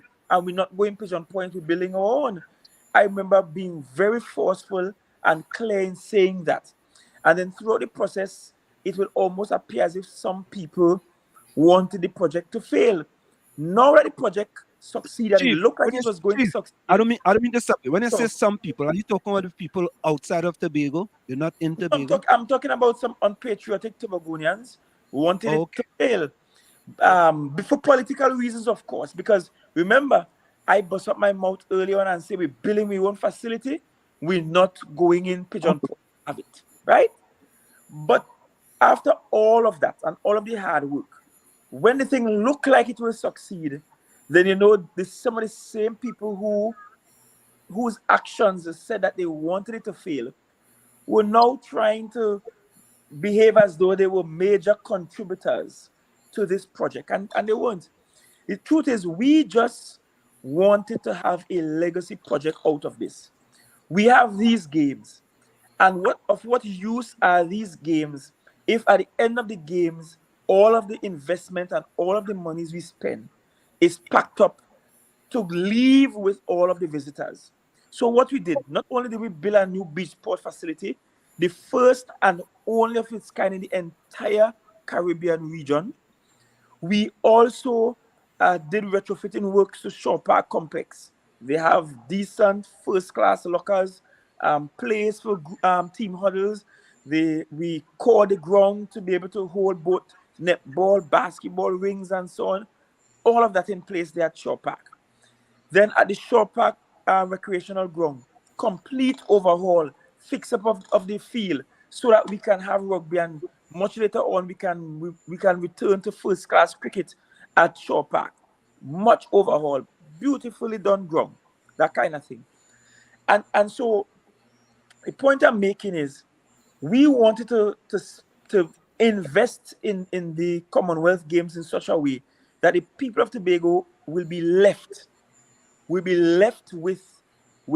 some indelible symbols of the games, and also facilities and assets that can now be used to actually transform Tobago and teach our young people. I mean, as I said earlier on, Tobago ain't know much about beach volleyball. We know about kicking up the ball on the beach, playing football on the beach. We know about playing cricket on the beach. We know about diving in the sea. We know about shoreline fishing. But beach volleyball is not played regularly in Tobago. Now we have a facility that can play almost every single beach sport that exists, from beach tennis, beach volleyball, handball, beach football, beach badminton, beach cricket, you just name it, it can be played at Blackrock right now. And I think Tobago has done itself proud. I am proud of not just the THE, but I'm proud of the workers. And I could tell you this, it's young Tobagoans, people my age, who led this project and saw this project through to the finish line. And I think that is absolutely spectacular, something that must be celebrated by all and sundry. You know, I saw the volleyball, the beach volleyball field via video, and I saw the sand and I saw everything. It was really, really, really, you know, a fantastic effort, you know, on behalf of the THA. But I wanted to ask you a question. I hear that the person had mentioned something about the Minister of Trade and Tourism. She had to get involved. The Minister of Trade and Tourism had to get involved. And there was also a picture of her walking out from the THA by herself. She said she went to a meeting and nobody didn't show up or something like that. What about? I don't know anything about the Minister of Trade getting involved. Because at no point I communicated with the Minister of Trade to get involved on this matter. I communicated directly with folks from the government of Guyana, and I had persons on the ground in Guyana at the quarry giving board-by-board coverage, ensuring the entire thing happened and that it happened well. It was news to me that I'm hearing that Minister of Trade got involved to get it here. I don't know about that. But at the end of the day, it's THA money spent for it, central government money and spent for the sand. We buy the sand ourselves. In fact, for the entire Commonwealth Games, we invested a little over 40 million in the games from the THA. This is not central government money. This is our money that we spent to have this done. So the credit goes to who spent the money. I don't know that this credit needs to go to anybody else. And you see, the thing had failed. There have been all over social media talking about how it failed. And in a way, obviously, they wanted it to fail, to not succeed. But we were adamant from day one that it can work, it will work, and it will succeed. You see, when you have a transformational leader running things, 99.9% of the time it does succeed. But I want to quickly go to our next point, right? Just recently, we had Reverend Dr. Glenroy Frank. He made a political statement at a recent funeral service of the late PNM stalwart, Linda Elizabeth Adams Joseph, with the Prime Minister in attendance. And basically what he stated that he implored the Prime Minister to continue, my words, right, demonizing the THA. This is my words now, not your words, okay? He implored the Prime Minister to continue demonizing the THA. What do you say about that? Well, I think you said it all. It was the funeral of a PNM stalwart, so I guess it was the most appropriate place for PNM rhetoric.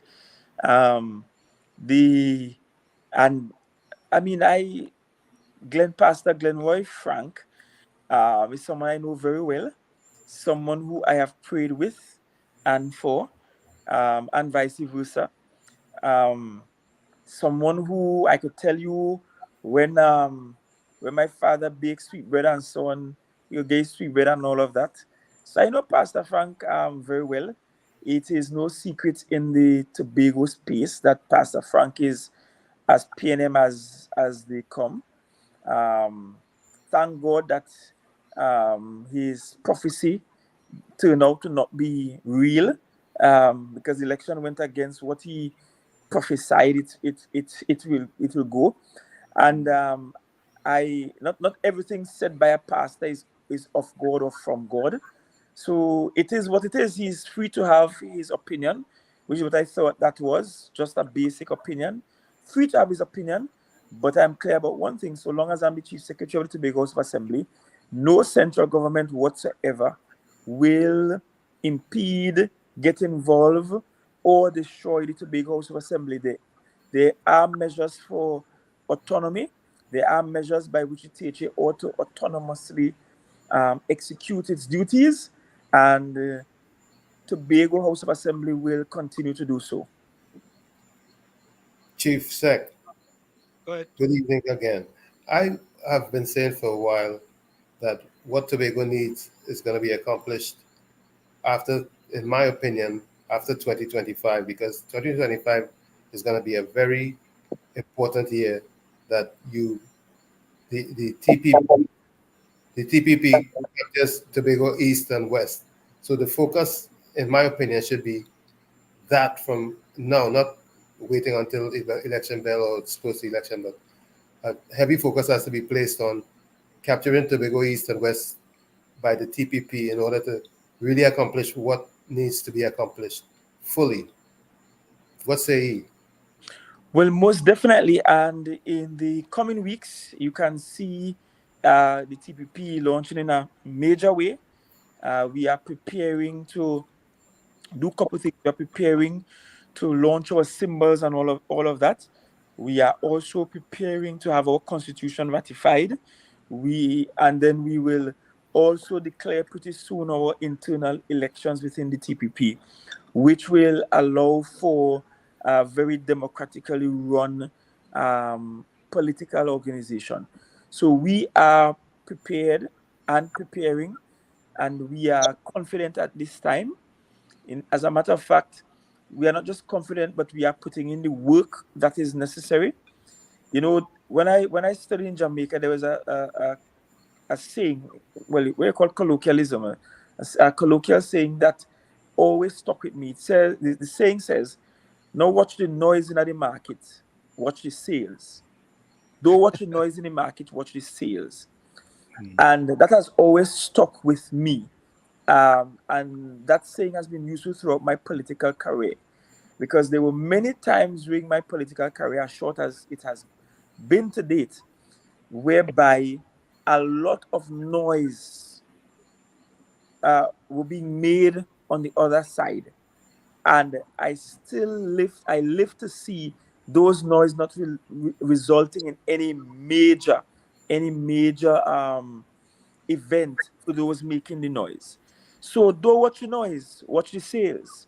Watch the sales, always watch the sales. You can look at when they try to have a meeting, they could barely find 12 people. When we do, we could barely fit everybody in a room. When they try to have a protest, they could barely find 12 people. When we don't even call for a protest, we just say we're going to the house for an emergency sitting, and we have hordes of people showing up. The point is, don't watch the noise, watch the sales. And we are not paying attention to the noise. We are staying focused, and we are putting in the work that is necessary in our communities, that will result into Tobago being in an advantageous position. Because the position Tobago needs to be at the end of the next general election must be one whereby we are closer strategically in getting autonomy for Tobago. And when I say autonomy for Tobago, I explained it this way a few nights ago. I said, look, Trinidad and Tobago are siblings. And we might be their smaller sister based on geographical size, but we are siblings. And you know, sometimes the parent dies. All of our colonial parents have died, and this new country called Trinidad and Tobago was birthed. And out of that, we have the bigger sibling trying to dominate, trying to say, no, you stay downstairs there. But Tobago just wants to move her from downstairs and build a house strong in the back. Because when they live downstairs, family, you could barely decide what color curtain you want to put up. But you can't decide what color you want to paint the downstairs outside. The house has to paint in one color. You can't decide for yourself if you want to keep a birthday party or not, because they're going to say you're making too much a noise downstairs. The point we are making is Tobago and Tobagonians are not at this juncture desirous of abandoning the brotherhood, sisterhood that is Trinidad and Tobago. What we are desirous of having is living in the same real estate that is called Trinidad and Tobago, whereby Trinidad has its own sort of autonomous infrastructure going on, and Tobago the same.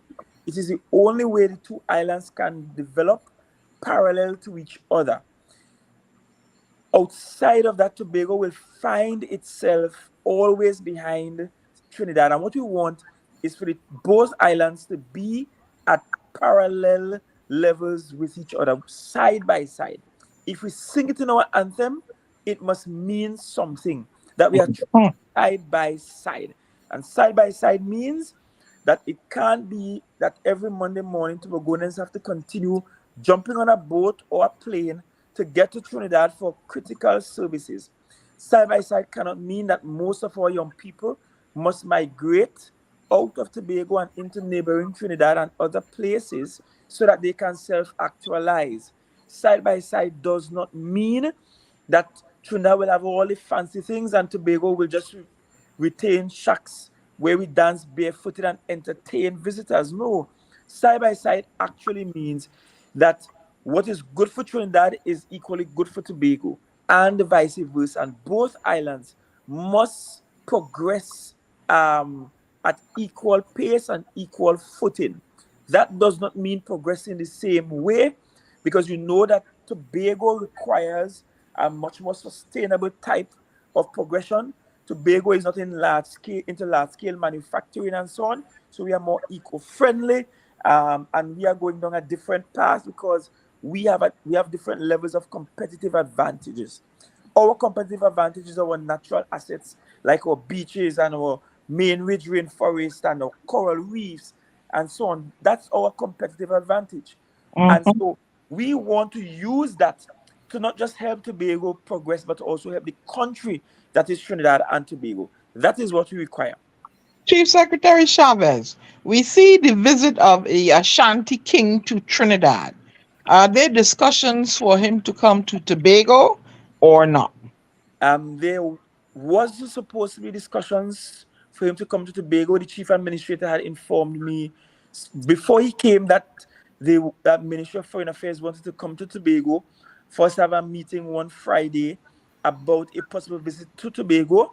And then we were then told just before that meeting was to take place that he will not be coming to Tobago again because the logistics will be too much. I don't know what that means, and that was the end of the conversation.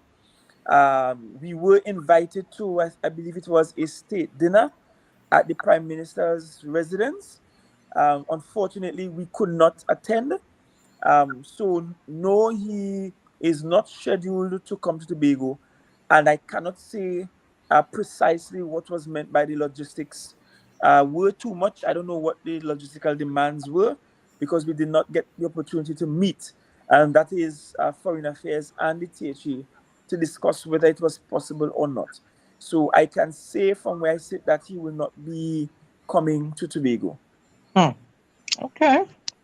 So, Chief, on yes, July the 3rd, the new THA Chief Administrator, Mrs. Denise 𝐂𝐡𝐢𝐞𝐿, took office. How was this impacted the THA? Well, the truth is, to date, she is working well. We are happy to have her. She is a breath of fresh air. She is relatively younger than the preceding chief administrators we've had. So in the last 20 months or so, I have had the unfortunate privilege of changing administrators twice. This is my third administrator, the third administrator that is serving me now. And it means that she should be here for a while because the retirement date is a bit far off, which means that you have the opportunity to not just plan, but to execute in the midterm and long term for those planning. Her previous background was in accounting.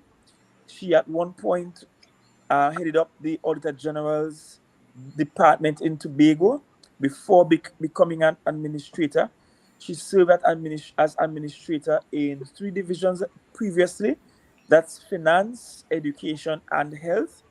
And then her immediate past posting was as deputy permanent secretary in the Ministry of Foreign Affairs. So I believe she has sufficient experience to get the job done. And the truth is, I'm not so much worried about her competencies at all. To date, she's proving to have an ability to move things along quickly. And that's one of the things that we want, to be able to have a public service that appreciates having speed and efficiency in the same room. Now, I'm being told that you're launching the party August the 13th, 2023. Is that accurate? Yes, that's the set date for that launch. And it's more than launching the party, because we already, as a party, launched out insofar as meeting, voting, and deciding on a name. This will be to launch the symbols and insignias and other aspects of the party to the wider Tobago public. Has a color already been chosen? A color has been chosen, symbol has been chosen. Those I would prefer to leave for a little later down as a measure of surprise. Okay. All right. We're going to wait very attentively to see, what's next with that, right? So Chief, one of the big things that people are concerned about, after the Assembly Individuals House was searched, have there been any follow-up interviews by the TTPS of any of the THA Executive Council after the initial search? No, today there has been none. I will also say that after the search occurred, and I revisited what the whistleblower had shared prior to the search, I had my lawyers write to indicate 2 things: that 1, Inspector Weaver Ali should not be doing this case, and 2, when Inspector Weaver Ali called me to ask if I'll be open to an interview, I made it clear to her that she will need to go through my lawyers. That has not happened to date, so I can say safely no interviews has happened, but I'm certain that there will be significant legal actions coming from our end against several parties in this matter. No, we got to go for a break in about another 2 minutes or so. Sure. Now, has there been any other thing happen since, you did the special meeting on the 19th, the special sitting of the House of Assembly, whereas that the Prime Minister has said you did something that was against, illegal, so to speak, but it was according to standing order, I think standing order 71, 2, and 3, which talks about... According to the THA Act 40 of 1996, 71, 2, and 3, which indemnifies any member of the House or anyone participating directly or indirectly in a sitting of the House. But in the standing orders itself, the standing orders very clear. It speaks to the fact that a fixed recess can be broken for a special sitting once the sitting is considered urgent, and that matter at the time was deemed urgent by the presiding officer. Secondly, a special sitting can be called based on the standing orders upon request from the Chief Secretary I was the one who made the request. And thirdly, the standing order says that for anything not contained in the standing orders, the presiding officer is authorized to make a judgment call to make the decision, and that decision is above question, except if it comes in the form of a substantive motion. So everything was proper and in order with that sitting. You know, I from afar, right? From afar, I was wondering what the Prime Minister was thinking, because he took emailgate to Parliament, you know, and we know emailgate turned out to be, I mean, turned out to be inaccurate. Let me use that statement. Turned out to be inaccurate, you know, and it's just, I just don't understand it. And it seemed to me that the attack on the THA, my words now, appears to be a continued demonization of the THA through these different forms. Has this ever happened in the past 21 years prior to you guys coming into power in the THA? It has never been this grave. There has always been conflict there have always been conflicts between the THA and central government. There was Basdio Pandey versus Hotway Charles, Kamala Prasad Bissessa versus Orville London. But at no juncture, and there was Eric Williams versus A.N.R. Robinson. At no juncture has the demonization, the use of impediments, the stymieing, the setbacks, the disruptions ever been as great as now. And it is deliberate, and I suspect it has something to do with the question asked earlier on about the 2 Tobago seats. But from where I sit, the institution that is the Tobago House of Assembly has to be protected at all costs, so as to ensure that this institution remains long after I have left this place. It's not about Farley, and I keep saying that to the supporters. I know you love me, but this thing is bigger than Farley. This has to be about the institution that is the Tobago House of Assembly, and it has to be about the ability to sustain the institution until such time as we have increased levels of autonomy. No one should be allowed to do that to the THE. And I'll be frank, the same people who protested when Kamala came to Tobago to open a gas station, the same people who wake up Sunday morning and clean yampi from the eye yet, and even gargle a little water in the mouth and drink no little bush tea, gone down Plymouth and protested Kamala being in a church because they find she should not be there, are the same people today encouraging this great incursion into the Tobago House of Assembly. And I am saying, if it was wrong then, it is wrong now.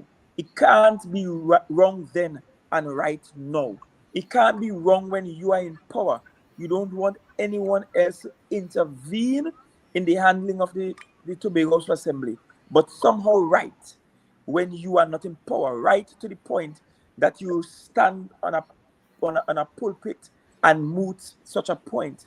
Thank God that God is not like man. He is forgiving, he's kind, and he doesn't have bad mind. Thank God for that. So THA Chief, we're going to go for a short break. And when we come back, we want to discuss currently what's happening. I mean, I don't know if it's as we speak. We want to discuss the licensing officers who are currently in Tobago from Trinidad. We're going to go for a quick station identification. It's in the village with the Dat Triplets on WZYE 95.9 FM.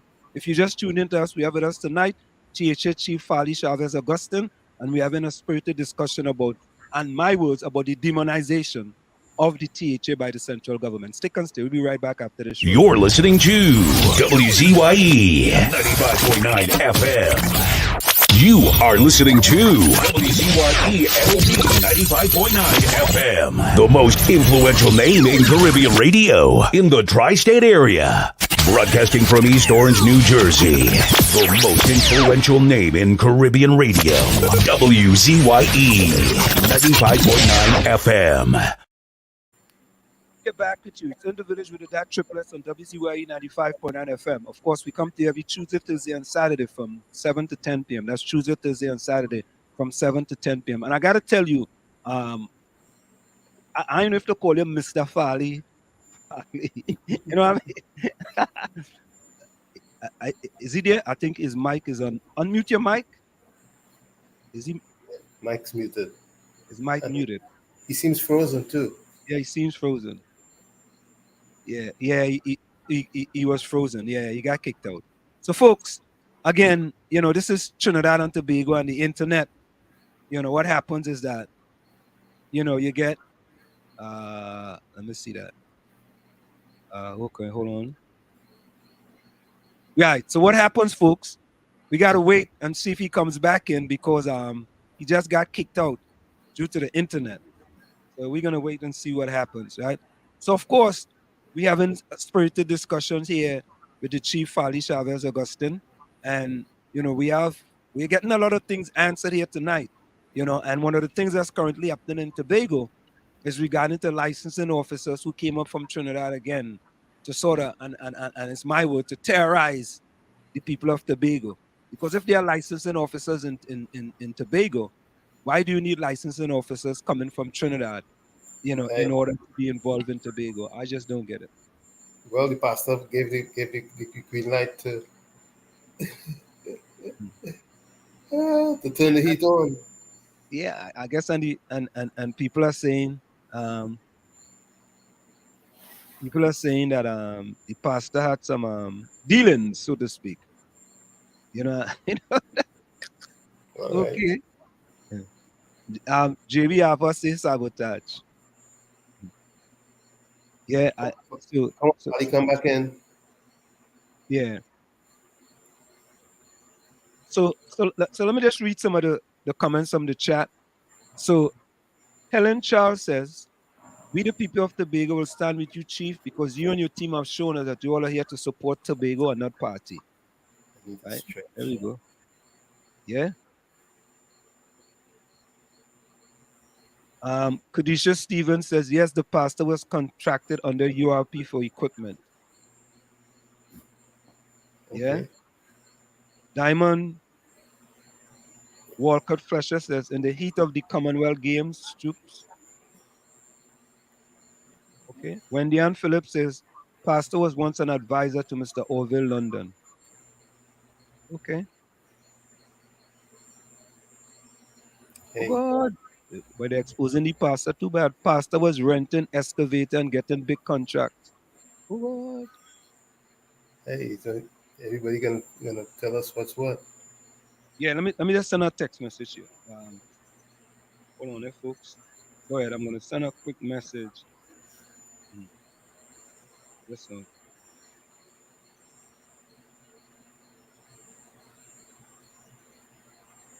Hold on there.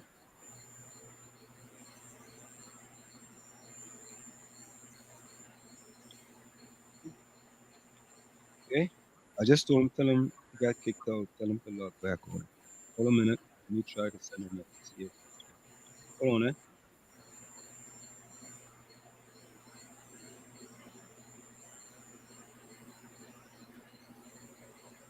Liver's battery went dead. He's gonna be so busy. Yeah.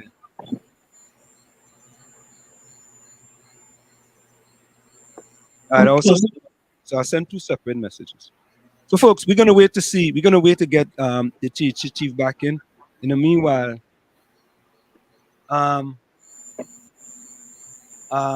Avril says, God did not give him a spirit of fear, but a spirit of sound mind to run this country with excellence. Donna Parks says, not only the officers, but the wrecker from Trinidad also. I like his demeanor, his calm demeanor. Yeah. All right. You know what I have an issue with? The logistics that the king couldn't make it to Tobago. Ain't Trinidad and Tobago the same airspace? Huh? Yes. Oh, what stupidness is that? Who they trying to sell that to? Huh? What do you mean logistics? Like you gotta go to San Fernando and then up to Sally Bay and then cross to Maraval and then up to Piarco? Huh? Yeah. I don't know what the king visit to Tobago will do for the Tobagonians after he leave. I don't know. So Morton says, I don't think the real issue is officers from Trinidad or Tobago, but they are coming from Trinidad without any previous communication with the local THA about it. This just shows that Tobago needs its own police service. Even city boroughs in Trinidad have their own police. Tobago don't. When Trinidad keeps sending their own people to Tobago to deal with Tobagonians without having any working side by side with Tobago is what makes it all wrong. Okay, so there we go. Morton Lindstrom talking about what's going on in Tobago. Kadisha says, we don't want him here and we don't need him here. Hmm? So the people of Tobago was deprived of visit by the king of Ashanti because of hello? Yeah, you know, people busting the pastor files as JB pastor and board members. Oh God. Yeah. Corrupt. Yeah, look, Jesus, Lord. Helen says our king resides in Tobago. His name is Jesus Christ. Right. Lord have mercy, boy. Oh, You know, people busting files on the red pastor tonight, boy. The busting files on him? Yeah. Let me see. Hold on, Oh God, look, another person says pastor was an advisor for Tracy. Lord have his mercy. See on the red pastor, please. Yeah. Let me see. Hold on a minute there. What? Look, Kadisha says we can post the facts as well if you want the pastor contracted by URP. Lord have his mercy. Oh God. Yeah, JB, right? Or you go kill the pastor, you know, the poor pastor. Right. It's easy to determine when somebody eating food, you know. Or somebody say, what up? Good evening, poor, humble, and polite pastor. You made it. No, Cathy says, answer me a petticoat showing. Open the line, huh? Young Oh, and Lord. about Kamala, who didn't want her in church. Why you don't also tell us about the dealings in a Tobago hotel as right? But Cathy, the line open. Look, we had the number on the screen. Anybody Right. could call. Mm-hmm. Talk. Yeah, that's what it says, the WhatsApp number right there. Yeah. We don't stop nobody from calling. What? So folks, I think we have a little something happened there. And all nothing. Kadisha says, what? We won back these things. I can't even rub my sugar daddy in peace. Oh God. Well, yes. Look now, earlier. What's that? Barry says they went in March and opening of Mike Training Center in Canaan during partnership regime. Boy, they're going way back, right? Bam, P&M mess up the phone line again. Yeah. Mm-hmm. Kadisha says Kamala was the first PM to come into Bethel for a center opening ceremony. Kamala was the first PM to give 2 back pay. Kamala is the first prime minister to give kids laptop. Okay. Anselm, P&M mess up the phone line again. I mean, maybe his phone died, you know. That's the only thing I could think. PNF is bad line self. You see what Nina Simone Desan says? What she say? Gosh. She said after politicians, pastors are the most corrupt people. Oh boy. They are bandits hiding behind God back. Oh Lord. What's that? We gotta play a disclaimer for that one. Ronnie Roberts says like the pastor was on somebody's payroll. He just asking. All opinions and views expressed by the program participants, including those on social media, are solely their opinions and views and do not reflect the opinions and views of WZYE management and staff. When you see Anselm do that, it's something Anselm know, but you're not telling. No, Tommy tell me to play. JB Appa says Farley for Prime Minister 2025. Correct. Well, not just yet. Why not? He has a fix. They gotta fix Tobago first. Right. But I could see, I hope he has ambitions for prime ministerial power over the Trinidad and Tobago. But you're gonna hear all the Trinis say they don't want another Tobagonian over them. No. He is a transformational leader. He is cut from a different cloth to those who came before. One of Trinis, when Mr. Trinidad can say he don't want another Tobagonian. We remember that the leadership that we have experienced thus far is all from the last millennium, you know. I need to write a calypso on that. Yeah. And Wayne James says, remember the PM ran for election in Tobago before he ran in Trinidad and lost badly. And he never forgave Tobago. I heard that many times, you know. I wonder if that's my buddy Wayne James, man. I wonder. He should be in Trinidad and Tobago here somewhere at this time. The logistic, he couldn't make it to Tobago. Nah, you know what? I'll be honest with you, boy. Was that JB Apple said Anselm drinking P&M juice or your battery is dead, it's sabotage.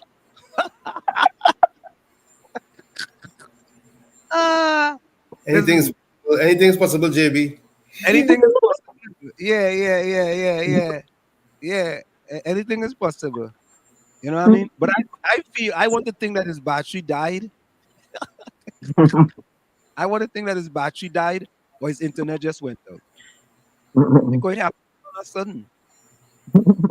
Did you send him a text, Anselm? Yeah, I sent him a text. I sent 2 texts. I sent another individual and I sent it to him as well. I hope Curran ain't gone. So when Curran gone in Tobago, you had to wait a while, you know. So Nita says they are trying to sabotage this necessary and informative interview.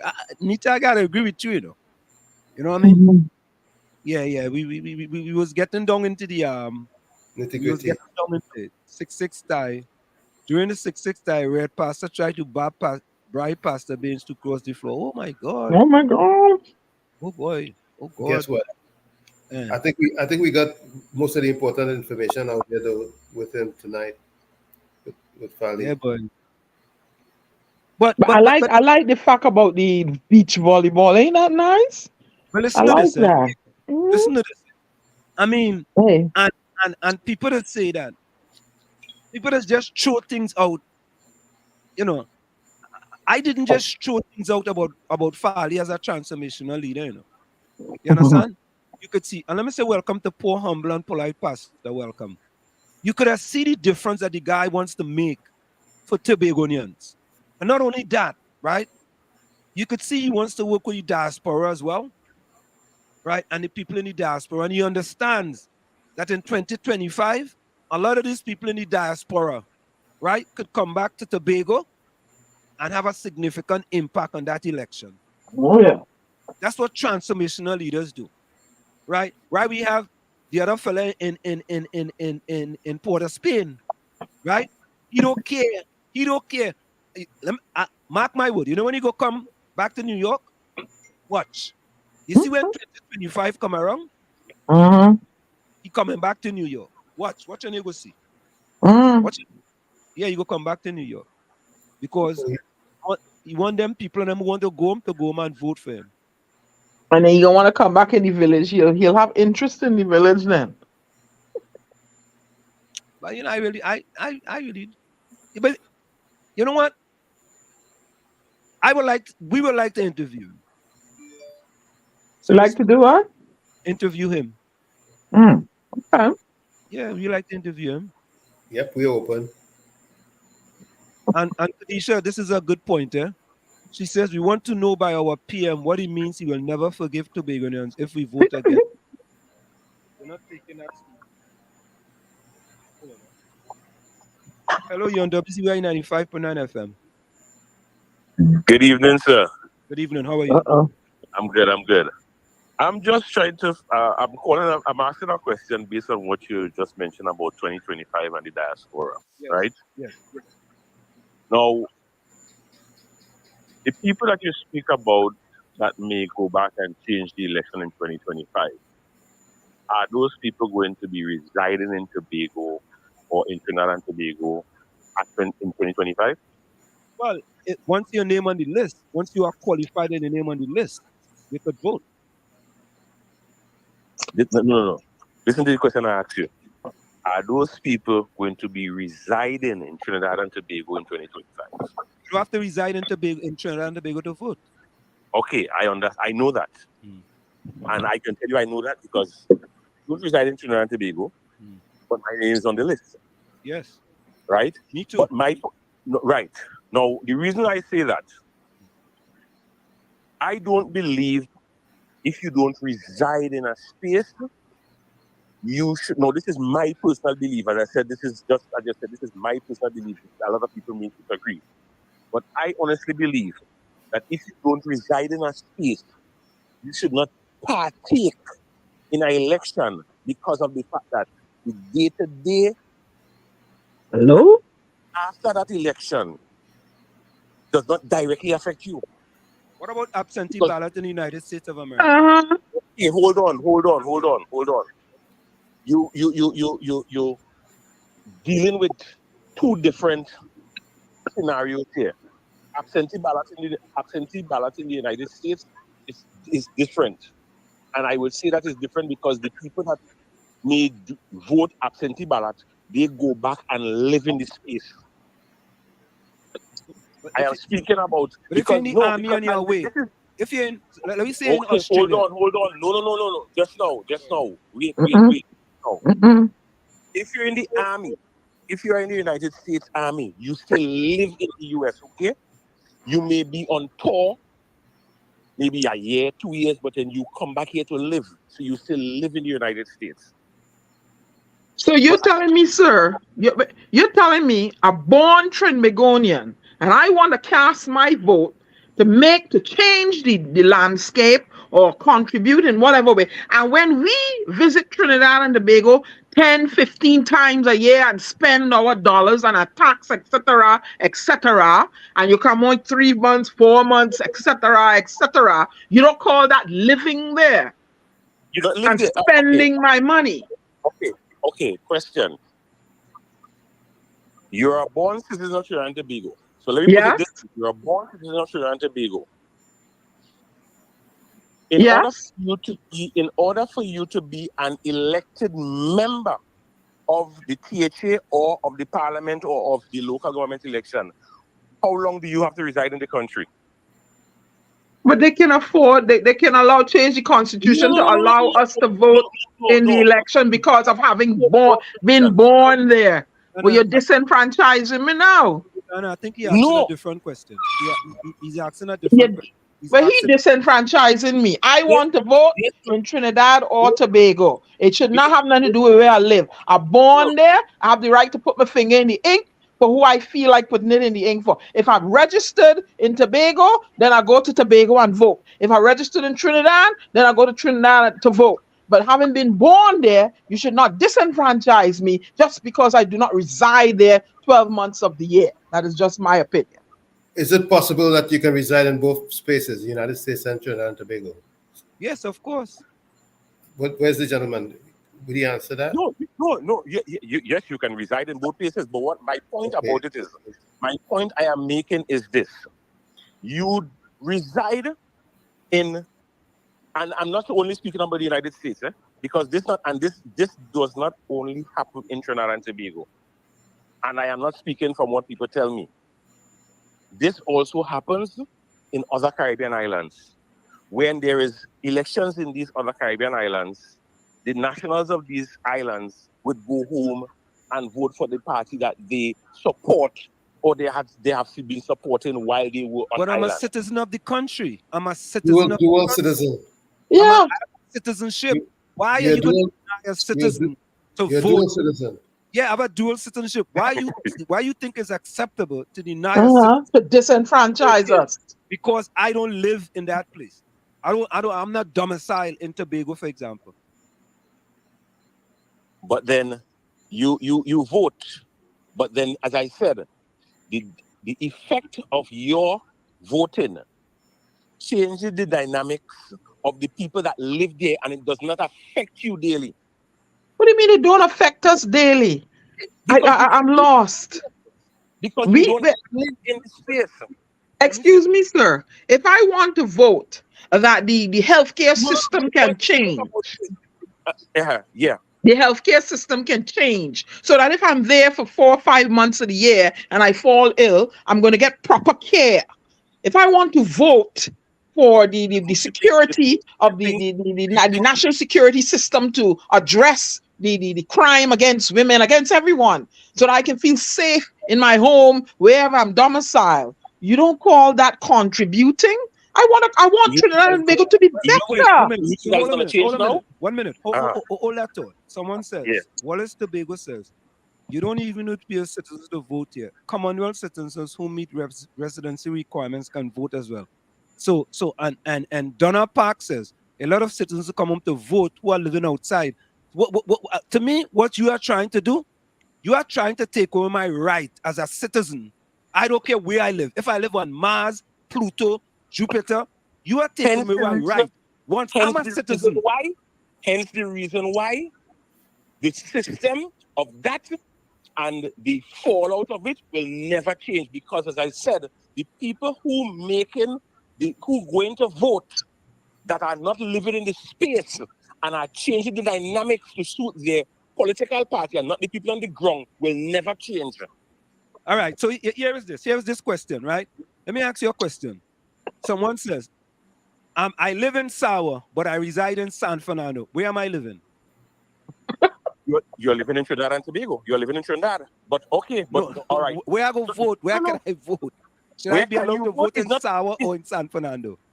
You are legally, if you live, that's the thing is, you live in Sawa, but you are from San Fernando. If your residential address is Sawa, you are supposed to be legally voting in Sawa. That's where they call it voter parin. But listen, if you're a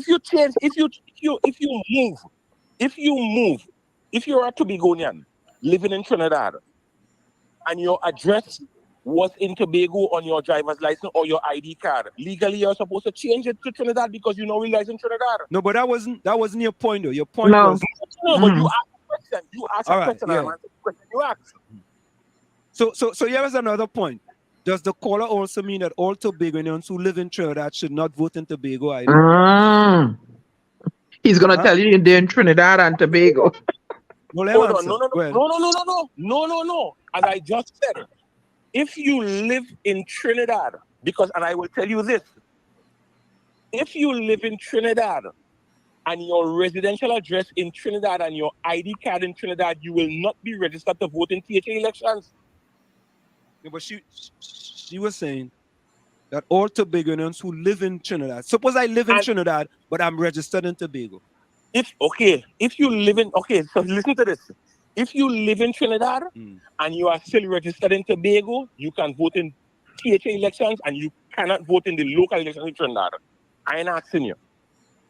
Okay. You know this, and that needs to change.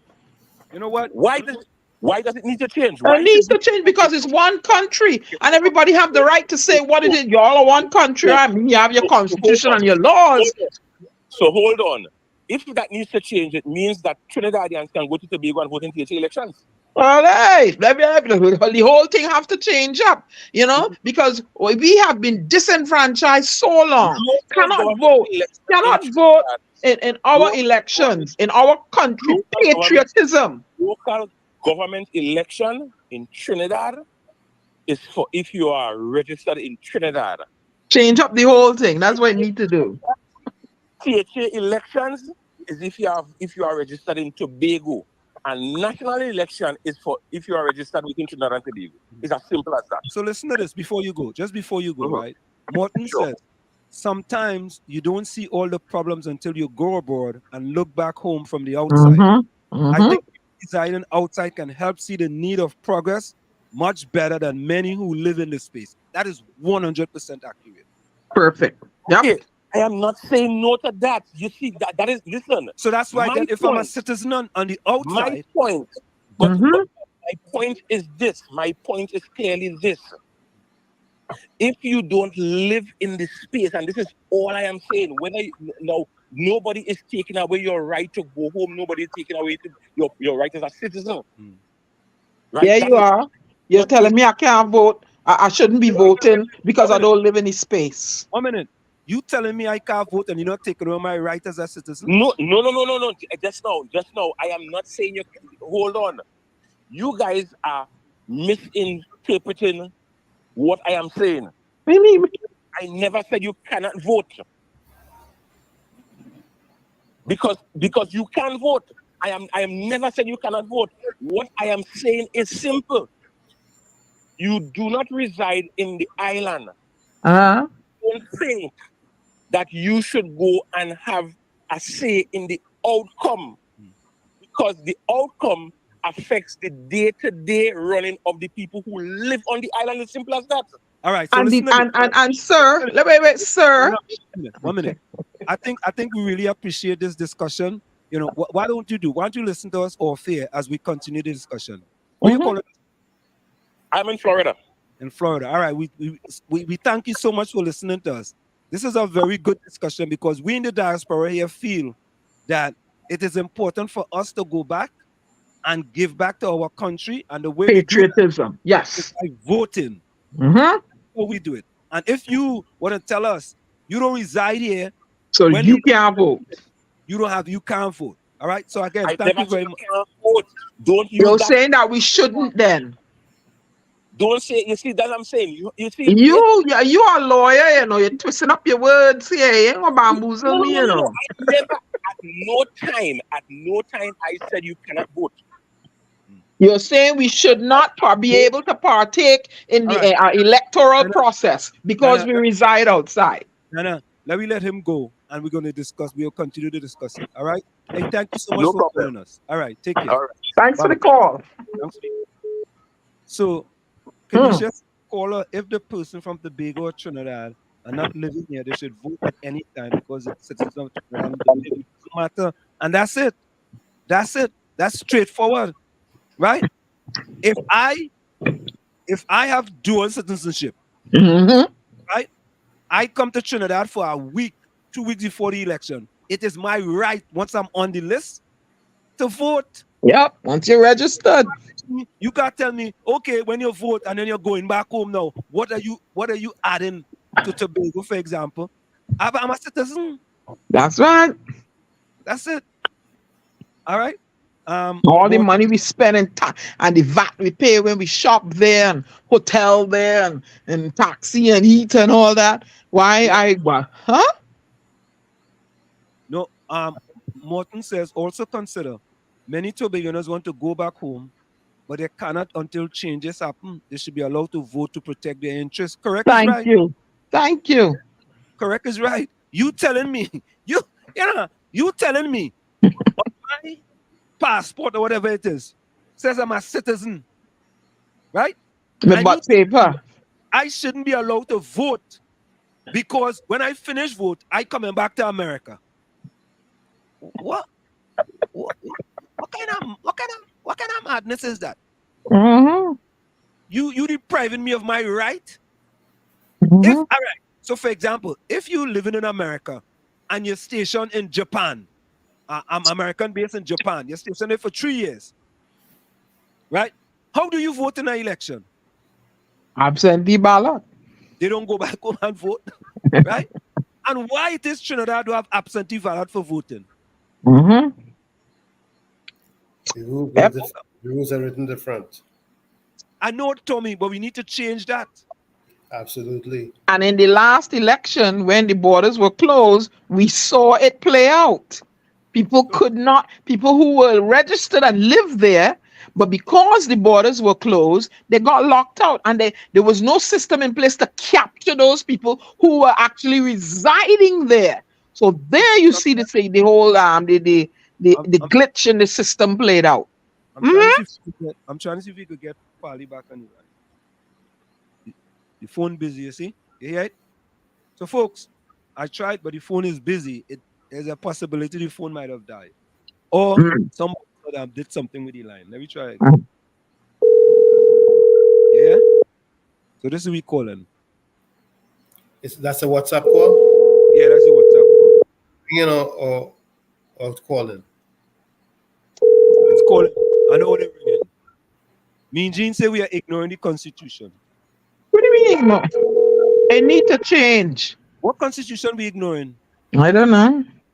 If you have dual citizenship, you could vote, and you have your ID card, and you're registered, you could vote. Yeah, folks? You have a residence in the country. Yeah, eh? And you have a residence in Trinidad and Tobago. Yeah, and you have a resident in Trinidad and Tobago. That's right. Why do you want to take away my right as a citizen to vote because I don't live in the country, but I'm a citizen? I mean, make it make sense now. And that we are going to change the outcome. And we can change it for better. That's what we want. So because folks, what we're gonna have to do, right? What we're gonna have to do, we're gonna have to invite the THA chief back into the village so we could finish this discussion. But this is important as well. The young man from Florida who just called, you know, and Kathy say we wasn't picking up the line. Kathy, you see the line open? We just don't promote calling here on WZYE. We just a little different. But anybody want to call, they could call. And if you want to send a voice message, they could send a voice message. We don't stop nobody from calling. You know? So that guy was listening offline, right? And he called. So 𝐂𝐡𝐤 says, Morton Lindstrom. Okay, I learned something. Morton, where are you from? Where's Morton from? I'll be getting a lot of new callers in the village. Sharon Andrews. Need to be changed. Thank you. Thank you. Ask Farley how to Bigonians go get jammed with property tax. He always pumping that question. We'll ask him when he comes back. And yeah. I don't call you on WZYE 95.9 FM. Hello? Good night, Ansem. Good night, how are you? Ansem, am I on air? Yes, you are on air.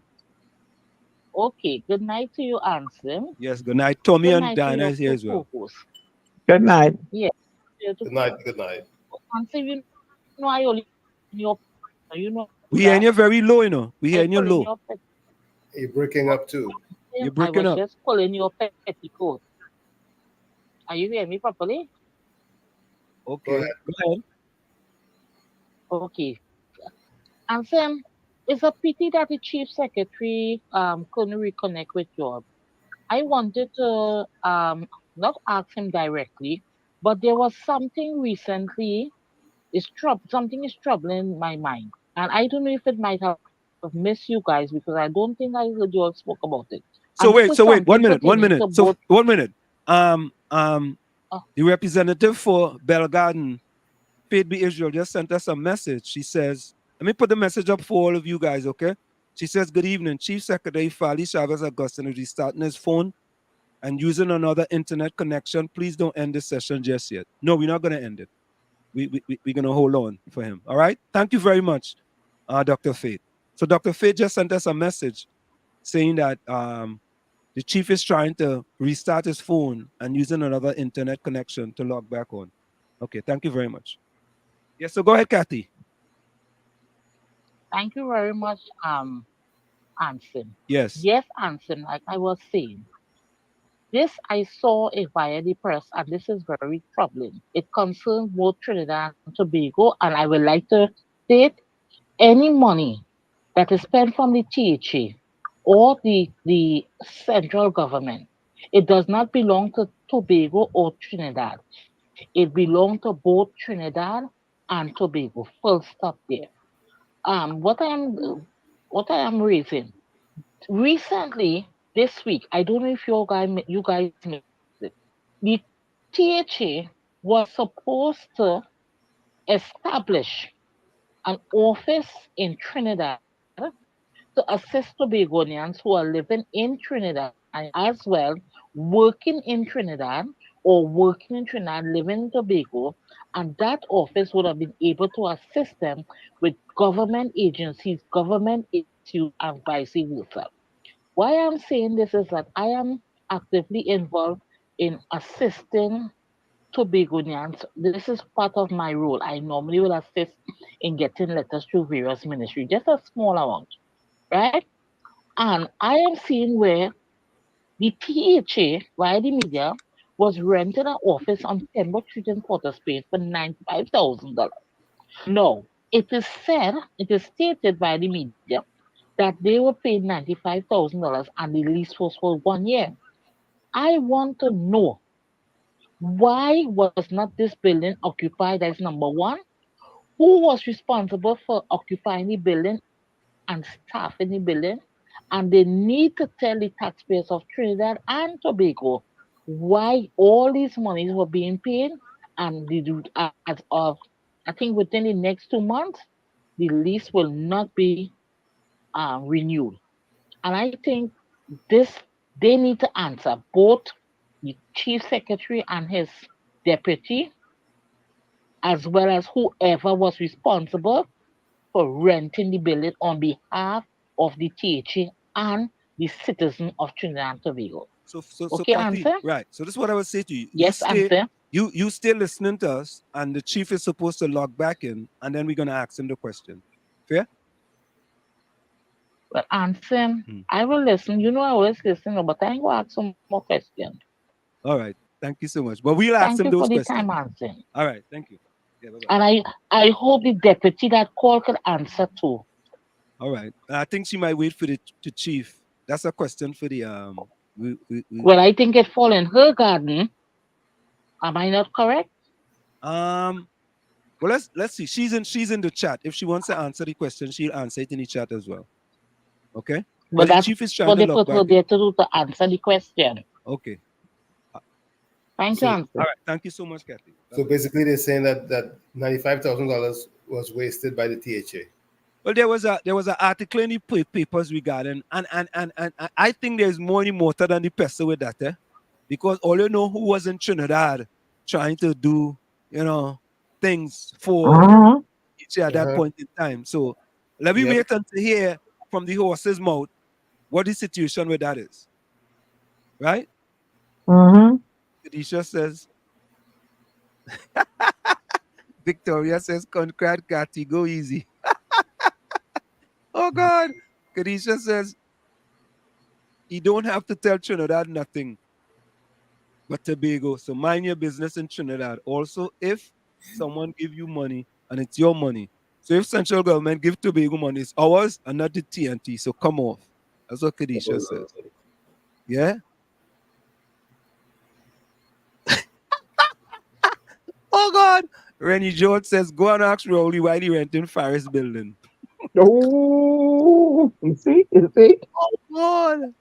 Oh God. Judy says, whoa, that's a lot of dollars in rental.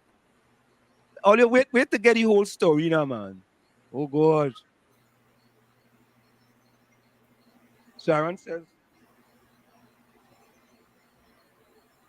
says, I guess that's a question for the former THA. And I want to get back to the gentleman discussion on the citizens there, because we had the NTA in here, and they are also talking about having the diaspora be able to vote, especially in a general election.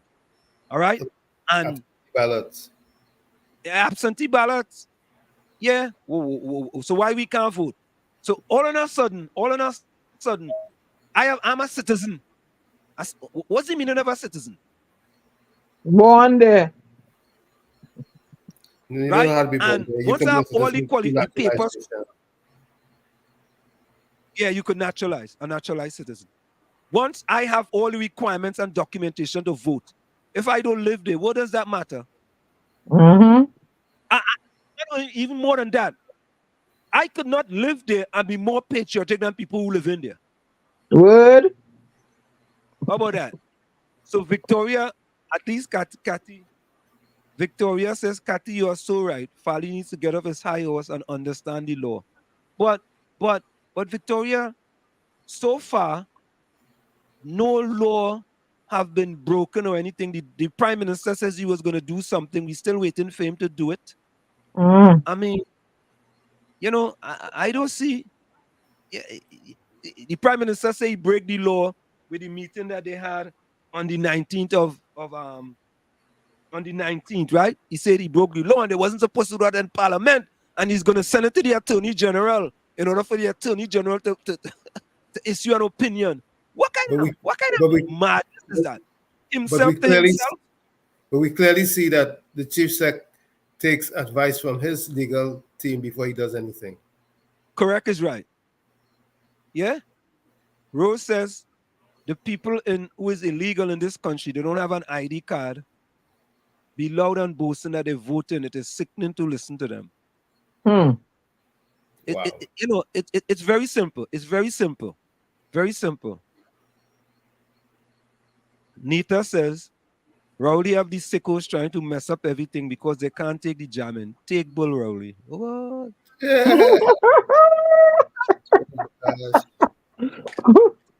They can't take the jamming. I like that one.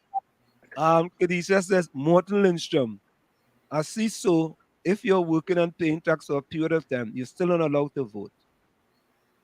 I don't know. They can't take the jamming. Yeah. The poor, humble, polite pastor says, that's our hero, Tobago Farley. Listen to this, Okay, Morton is from Norway. TNT. What? Wow. Welcome.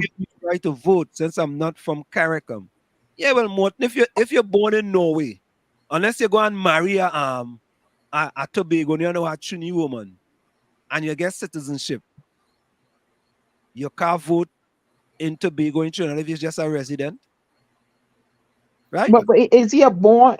But his parents are Trinidadian. Who's Trinidadian in his family? He's from Norway. But does he have any connection to Trinidad like that? He's Norwegian. So how you all connected to Trinidad or Tobago? Yeah, ask him how he's connected. Yeah, how are you connected to where we asking here business? Trinidad is like that. You know how those go? Residency does not give him the right to vote. Citizenship does. Oh God! Listen to this one. When Dan Williams sit at 𝐂𝐡𝐢𝐞𝐲, well, it's Arjun. We call it. He just have 5 different. He have 5 different acronyms, 5 different names. Oh Lord! Dan Phillips say, Arjun 𝐂𝐡𝐢𝐞𝐲, do you have running water by you? Don't flush the toilet. You're talking mess. Oh God! Hey, Arjun. I know what to tell you. So, folks, we are trying. We're still going to wait and see if we could get Chief Sec. The Chief Sec. Victoria says, no one is taking away your rights as long as you are registered. A lot of people are not registered and making noise. I don't know. I think the only people who make noise is like us, who are registered and want to vote, right? But some of us can't make it to Trinidad to vote. But they won't give me back my ID card. People like me making no, I want back my ID card. And Sharon, you are absolutely correct. Absolutely, this needs to be changed for the better. Absolutely. If you are a citizen of that country, thank you. You should be allowed to vote. Too much nonsense. 5.9 Too much corruption. Hello? Yes. Can you hear me? Yes, I'm hearing you loud and clear. Much corruption. Right. Take off your radio. Turn off your radio or your computer. Take off your radio or your computer. We hear it in the background. No, you don't, because it's off now. Okay, anyway, this is Morton here. You ask question and the chat is going back and forth. I just want to clear up a few things and said, if you are a resident in Trinidad and Tobago, you are not allowed to vote unless you are from inside CARICOM. Now, you can vote if you are a citizen or if you have citizenship. Now, a residency does not automatically give you the same rights as a citizenship. All over the world. So, many countries does not allow a dual citizenship. Like, for example, Norway, they did not, back in time, accept dual citizenships. So, if I wanted a Trinidad and Tobago passport, I would have to give away my Norwegian passport. But I am not that stupid yet. I mean, I can travel to countries without visas that I could never. What do you mean you have to give away your Norwegian passport, sir? I don't understand. They don't allow dual citizenship. They don't have dual citizenship in Norway. Right. Oh, okay. Are you there? No, that exactly. So you although you're a resident of Trinidad, you can't vote in an election. I think we lost him. No, because he has to be CARICOM citizen or a citizen of Trinidad. And Norway doesn't allow dual citizenship. How do you become a CARICOM citizen? If you're born Norway. If you're CARICOM, Morton? No, I think he lost him. I heard when he called disconnect. see if he was from Grenada or Jamaica, he'd be a CARICOM citizen.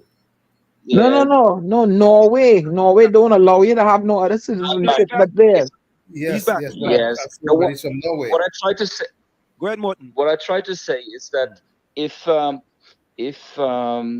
apply, if you are a legal resident with work permits and all kind of things, and want to become a citizen, that process now takes 5 to 7 years. Wow.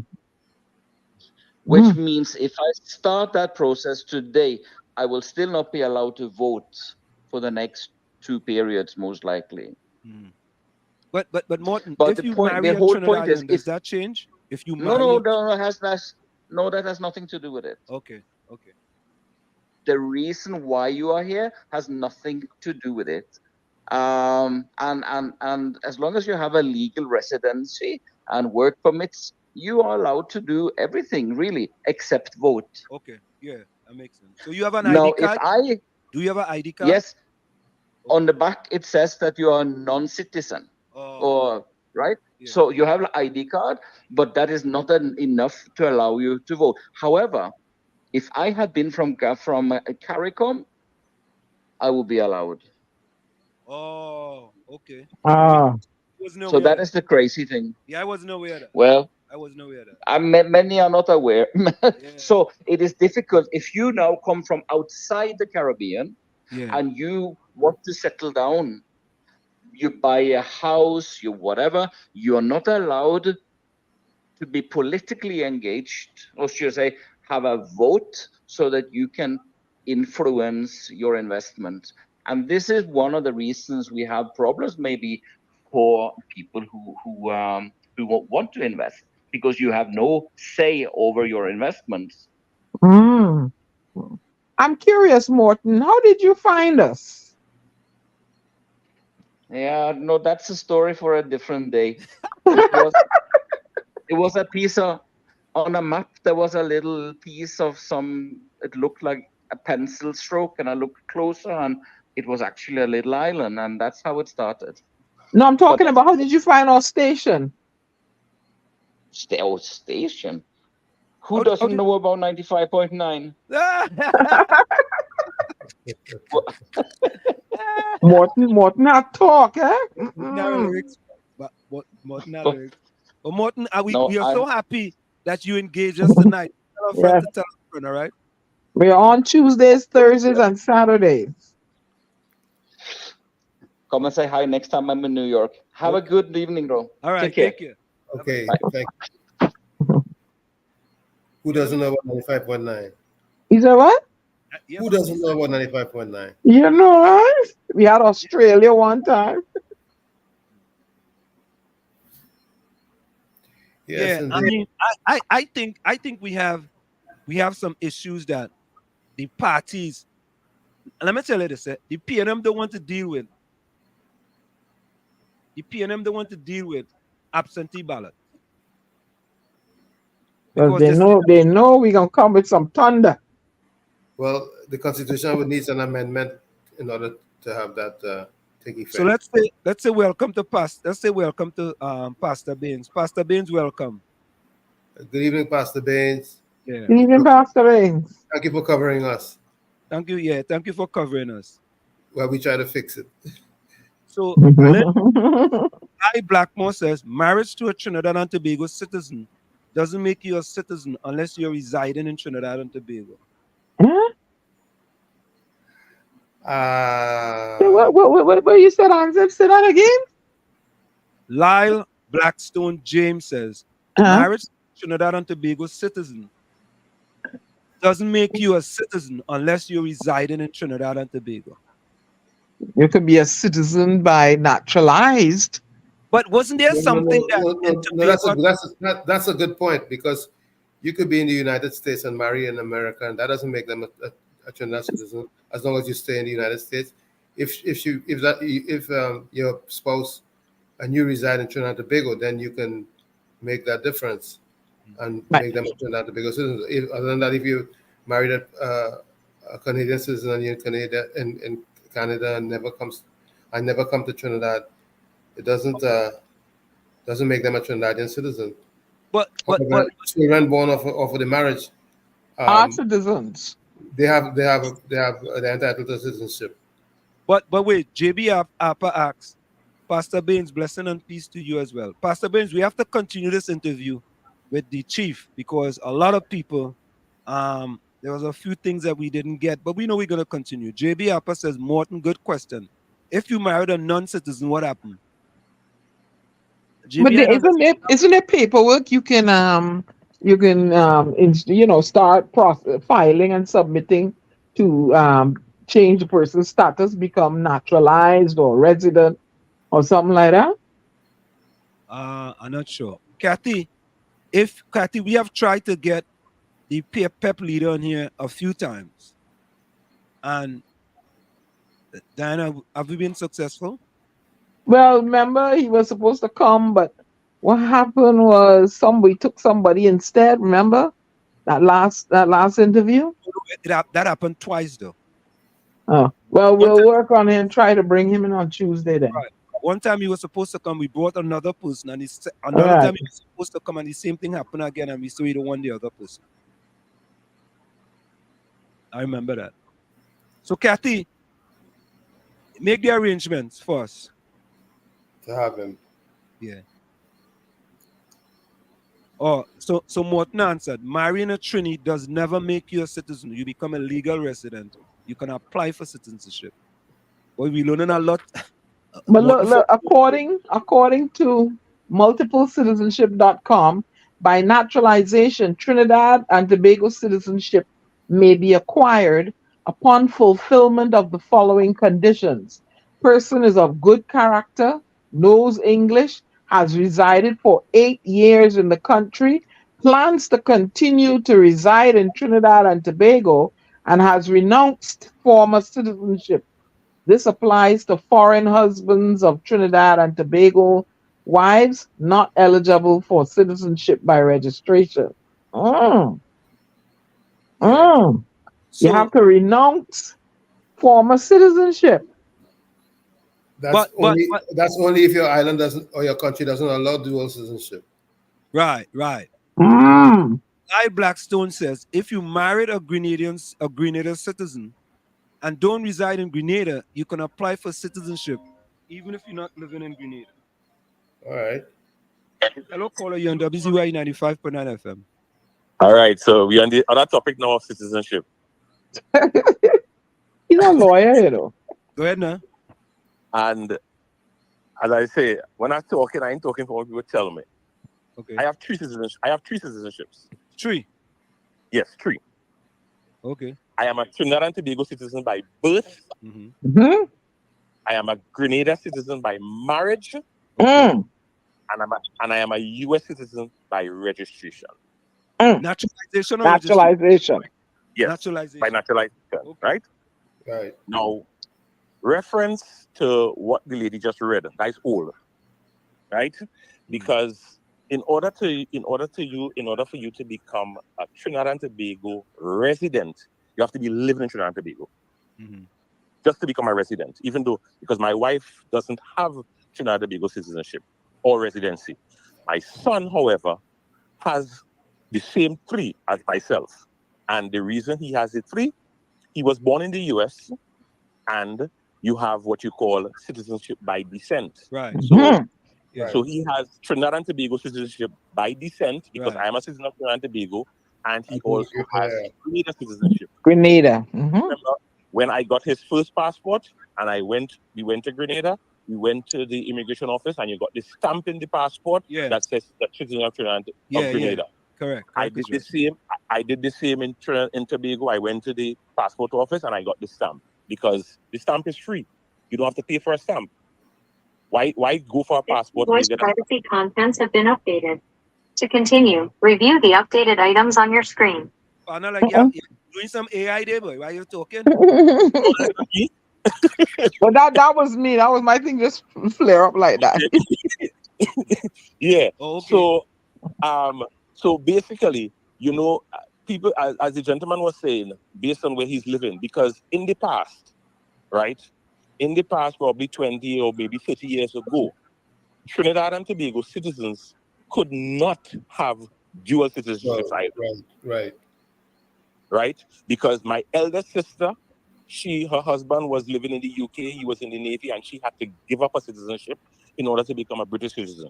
There were people, I had friends who left Trinidad and Tobago and came to the US, they had to give up their Trinidad and Tobago citizenship. So dual citizenship was not something always on the books. So as Morton said from Norway still doesn't allow it, and there are countries, because the reality of it is this: the US doesn't care how many citizenship you allow, you have once you swear allegiance to the flag. Mm-hmm. That is what when you become a US citizen, you don't have to give up anything. You swear allegiance to give up against foreign nationals and everything, and you swear allegiance. That's basically what it is. No, it doesn't mean. No, it's like if you're traveling to Trinidad and Tobago as a Trinidad and Tobago citizen, and you have an expired Trinidad and Tobago passport, you can leave any country and go back to your country of birth with an expired passport because you are going home. You just the immigration office and the airline, we just have to let them know you have a citizen that is returning on an expired I don't know about that. I don't know about Not anymore. Not since 9/11. Passport expired? Gentlemen and lady, this is not something I am asking. I agree with you. You can also buy a one-way ticket to your citizenship home or your birth home. No, once you are citizens of a country, you can buy a one-way ticket to yeah, you can do that. If you have dual citizenship, if I can buy a one-way ticket to Trinidad and then buy a one-way ticket back to the US because I have dual citizenship. So just hold that thought right here. Hold that thought, right? Hold that thought. Dr. Faith just said that the chief secretary seemed to continue to have connection issues, so you may have to come on another time. Dr. Faith, we also want to stay in contact with you too as well, because we like to have you on the program too as well, so you can tell us things going on in the what I call it the Ministry of Health. In Tobago, I call it the Ministry of Health, right?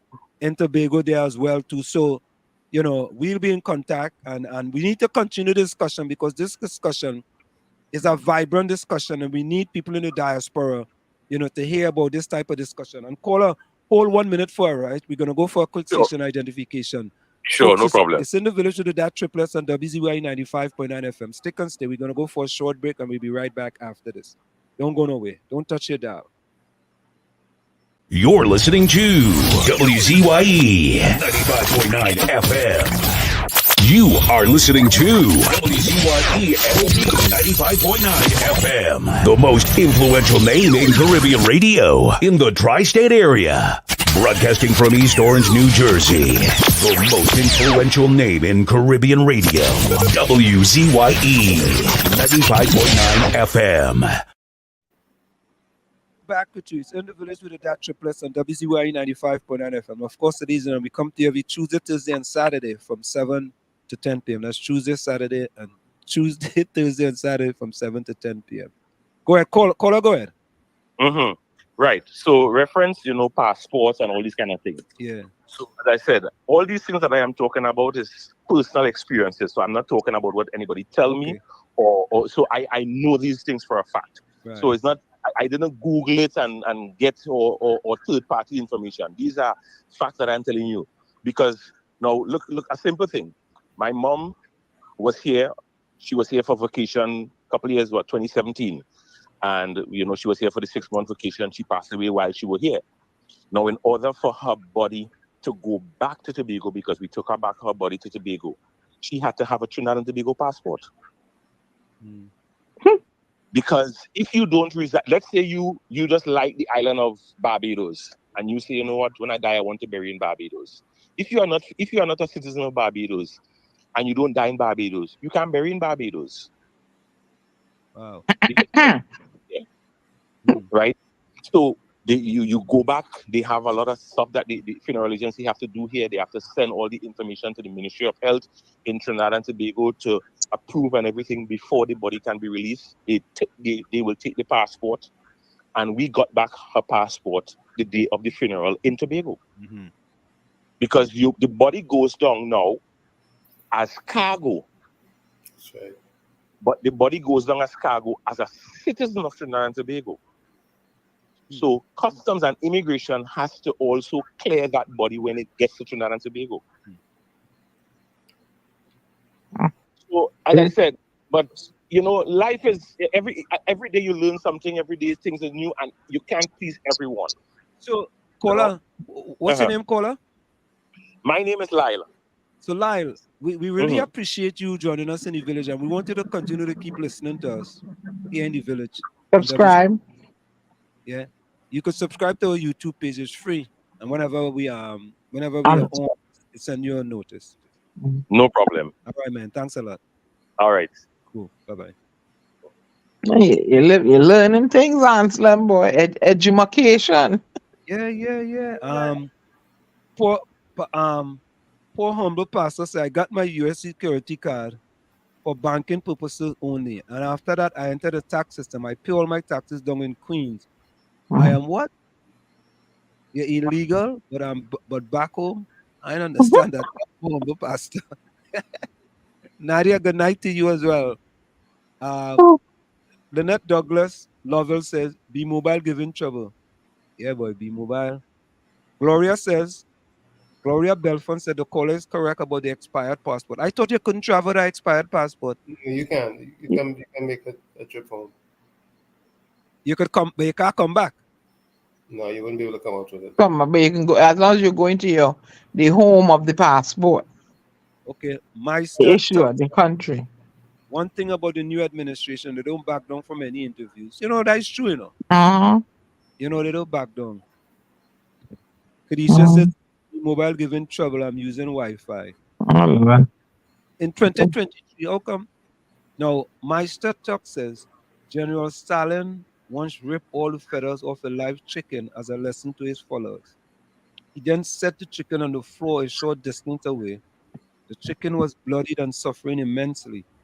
Yet when General Stalin began to toss some bits of wheat towards the chicken, it followed him around. He said to his followers, this is how easy it is to govern stupid people. They will follow you no matter how much pain you cause them, as long as you show them a little worthless treat every once in a while. Okay. All right. Meister Tuck, where you joining us from? Right. So I think, folks, all in all, right, we had a very spirited discussion tonight, and we want to continue to have these type of discussion. And think about this, right? You know, we had such a spirited discussion the last, what's that, 45, 30 minutes, and we ain't seen nothing about PNM or UNC. We ain't say what? Think about it. We ain't seen nothing about PNM or UNC. So Nita says, yes, you can if you're going to the country of your citizenship. A document from both the airline and the embassy is required. But I guess if you're going to Trinidad and your passport expired, you can't come back out of the country. Right? Yeah, but I think at some point in time there were some discussions about Germans moving to Tobago and marrying Tobagonians, and they couldn't buy land unless they were a citizen. Right? And that's why a lot of Germans were marrying Tobagonians. You guys ever hear anything about that? That's some years ago. Yeah, Germans used to flock the shores there. That's what I know that's the reason, but I know there was. Good. Yeah, Judy, it was all about Tobago tonight. And we have to do this a little more often. You know what I mean? We have to bring in Dr. Faith B. Israel. We had to bring in Pastor Baines. We had to bring back in, we had Trevor James here, we had Pastor Baines, we had Niall George, we had the Chief Farley, Augustine, we had the other guy. We need to bring them back in so they could kind of connect with the diaspora, because Martin George. Yeah, Martin George. Right? I think it's important for people in the diaspora to be able to vote in an election in Trinidad and Tobago. Yep. Once all your paperwork. I think that's important. And I think too, you should be able to go to the embassy or the consulate. Let's say the consulate. And once you have all your paperwork, right, you should be able to vote. And I mean, they'd have to make some changes to the Constitution to enable. It's about time. It's about time they make some changes. And they need to change the type of questions asked the persons like me, you, and Tommy when we arrive at those ports of entry. Why? What you coming here for? How long you staying? Who you staying at? When you're leaving? I'm born there. I could stay as long as I want. Why are you asking me when I'm leaving? Well, if you want to stay as long as you want, you need a passport for that. No, you do not need a passport. When you were born, they gave you a birth paper. No one gave you a passport when you were born. You were issued a birth paper, which has I will argue this point up in the High Court, the Privy Council. When you were born in Trinidad and Tobago, they issued you a birth paper. Nobody gave you a passport. End of the story there. You tell me I gotta get a passport to get an ID card. That don't make no kind of sense. The rules are you need a passport. Well, the rules backward and stupid. When I was born there, they gave me a birth paper, which I used to procure an ID card, which I used to get job. And then when I decided to travel, then I applied for a passport. But when I was born in Trinidad and Tobago, when all of us were born, no one gave us a Trinidad and Tobago passport. End of the story. You don't get a passport, they're not going to apply for it. Exactly. When you are born, they give you a birth paper. If you need to travel with a birth paper. But my point is that the birth paper enables you to go and prove that you want to apply for a passport now. Correct. So which one have more weight? Go in there and tell them you want a Trinidad passport and you ain't have no birth paper. Go and tell them now. Yeah, but in transit, for travel. And you too, they have people that think like you, and that is the problem. That is the problem in Trinidad. You need a passport. That's world. You do not need a passport to get. If you have your birth paper, you should be able to. All right. Take a U.S. birth paper and try to travel. I know you have to use the birth paper in order to get the passport. Come on, guys. The birth paper carries more weight. So travel with it. Go and travel with it. No, I will not travel with it because they won't let you. In order to get the passport, you have to show them the birth paper. Okay. Ticket. Go up in Piaco Airport. I ain't saying in order to travel, you have to get the passport to show them the birth paper. That's what I'm trying to say. Watch me now. Let me show you something. I use my mother's birth paper and my Trinidad and Tobago passport in Barbados, and I get an ID card in Barbados. The passport had my picture, and I had a picture signed by a justice of peace, a passport picture signed by a justice of peace also. I use my mother's birth paper. My mother's birth paper enabled me to become a citizen by descent of Barbados. That's the point I'm trying to make. Can I make a point, please? Can I make a point, please? That's it. To travel in any country, you need a travel document, and a travel document is a passport. And I'm saying that to you, you're not listening. I'm saying the birth paper. carries more weight. Nobody's saying no, but all we're saying is that to travel, you need a travel And document. I agree with you. But the birth paper is given to you when you are born. And it's from there you start using that to get other things. All right, so let me just read some comments in the chat here before we go. Sharon Andrews says, ridiculous question, like, what's the purpose of your visit if you come in with your U.S. passport? All right. Meister Tuck says, Diana, Meister Tuck says, your birth paper don't have a picture to identify someone. Oh God, I just said I use a justice a piece passport size photo notarized. You're not listening. Listen, let me make something clear so everyone can understand. The Tobago Act do not recognize party after the election. It only recognizes independent. The party name and symbol is only used for the election. The act is a little different from Trinidad Act. I was aware of that one.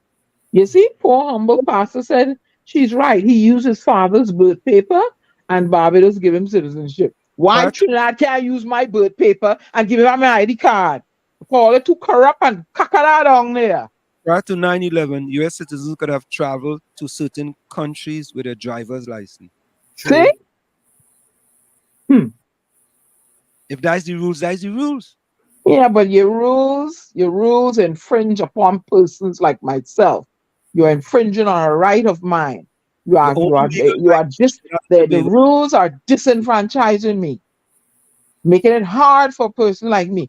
I ain't bound for it, but I'm trying to get them to change the rule, but there are lots of people like myself. I don't bound for it. Passport is also a legal ID too, Mr. James. I ain't bound for it. I had a Trinidad passport that was issued to me in 1979 that has expired. Why don't go dig up in the system and see? Nobody wants to take the time to dig up in the archives. It was issued in Diana Ben's skin, 1979. You still have it? I tell you, it's expired, lost or stolen. And I fill out the police report. 1979, you think I know where that is now? And I live so many places in the world. Come on. Okay. So, folks, I got to say it's a real pleasure for everyone joining us tonight. We're going to do this again. We're going to try to get the chief back here so we can have a spirited discussion. Maybe we have to be careful that we could kind of keep him for the whole 2 hours. You know what I mean? And we will see what happens. All right. And then we're also going to try to get, Faith Be Israel and other individuals from the Tobago House of Assembly here in the village on WZYE 95.9 FM. We want to thank so much of you for joining us tonight. We really appreciate it. We have a lot of new people join tonight. So I know, it appears that the chief is in very good hands because there was a lot of people here tonight. A lot of people, and yeah, Arjun, we have sent an invitation to Dr. Rowley, and there's been a few PNM people who have been in the village, but most of the PNM people don't accept our invitation. We don't know why, but we're not going to speculate. They don't like Anselm. What was that? They don't like Anselm. I mean, I don't know why they don't like me. And you know what? I'll send you 2 calypsos there. If they don't come into the village, play one of them. Not a damn vote for them. So here's my closing comment. Learn to be okay with not being invited, included, or considered. Learn to be okay with not being invited, included, or considered. From where I said this is it, the clock on the wall said that's all I like to stay, but I've got to go. Remember, hard work beats talent when talent does not work hard. And for every 60 seconds of anger, you lose 1 minute of happiness. See you. Same WZYE time, same WZYE channel. Same WZYE channel. Ali Bliss, welcome. Janelle James Alexander, welcome as well. Portia John Charles, welcome. Nita Peters, welcome. Many of you who joined us for the first time, we want to say thank you for joining us. And keep on joining us. Just, locked on. You can find us on YouTube, at WZYE TV. You can find us on Facebook also at WZYE TV. If you're on LinkedIn, you could also find us at WZYE TV as well. On LinkedIn. We're on Instagram, but we don't stream to Instagram. So we want to thank so many of you for joining us. Don't forget, you could don't forget subscribe to WZYE TV. Let me see this one on YouTube. It's free. Free. Right? So subscribe to WZYE TV. Tommy, closing comment. Diana, closing comments. Okay, to Trinidad and Tobago, I want you to don't look back. You are not going that way. Don't look back. You are not going that way. And is there any wonder why we're in such big trouble in Trinidad and Tobago? Any question why the people don't trust their government anymore and demand change?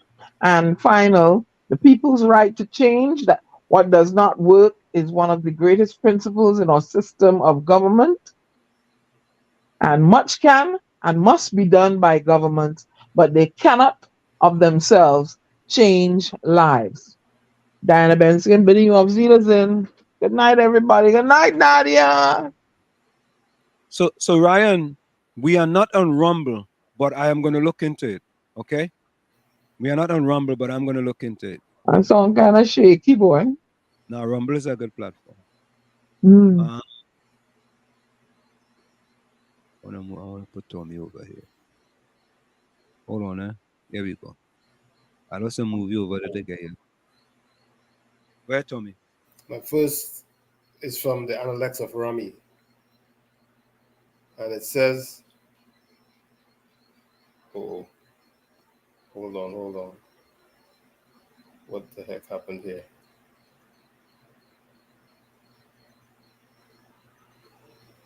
All right. I lost my first one, but I'm gonna come with something else.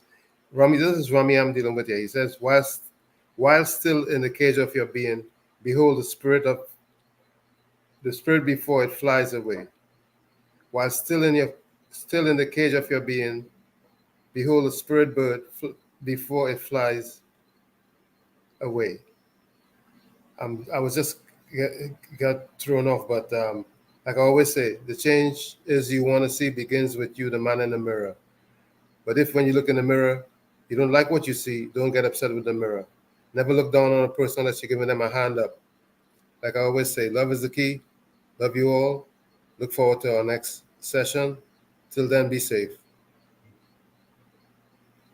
Thank you, Tommy. Ali, we want to thank you. Ali says, more viewers as long as Farley's on. We support full 100. Full 100. There was a totally overwhelming support for, the THA chief. And, we know he's a transformational leader. And, you just got to, and I don't want people to say, these are things that I've said previously, Tommy and Diana. These are not things that I'm just saying today because he was on the channel, right?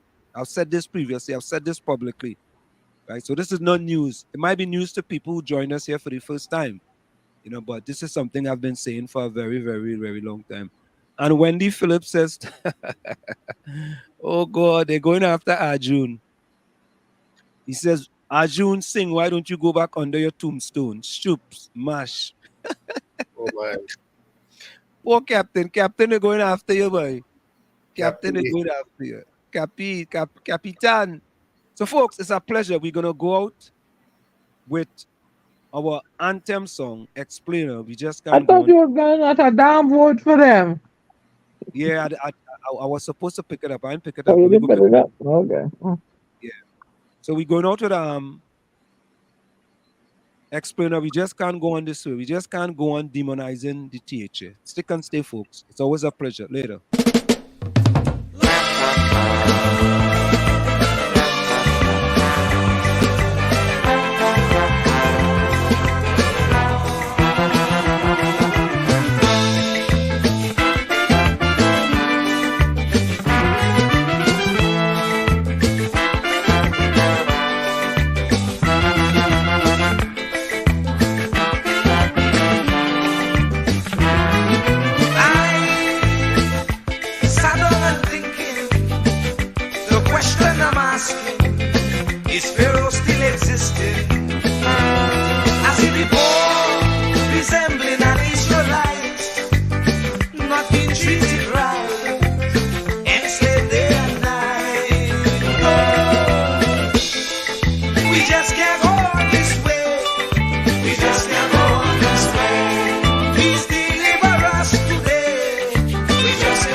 night and day.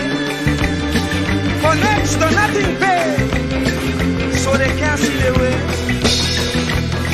We don't enjoy equal facility.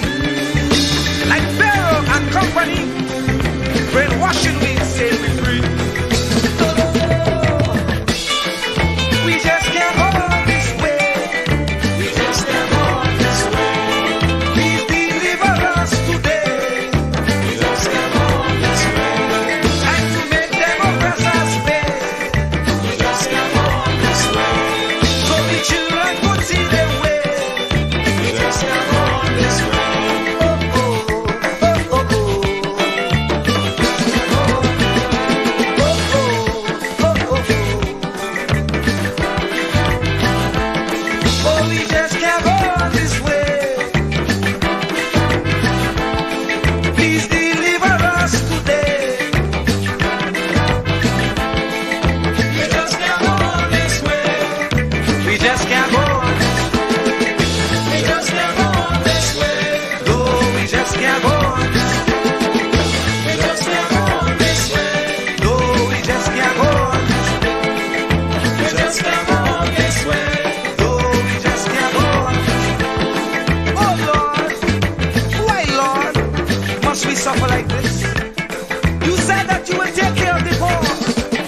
Like you did in Egypt when Pharaoh had the Israelites in bondage. You delivered them, but here again we are in the same khaki van. We have those modern Pharaoh who oppress the poor, who represents Israel. They confuse us with so much lie. Not even thinking that we would realize. And if we criticize, we could be ostracized. We don't know who to trust. That's why I say, Lord,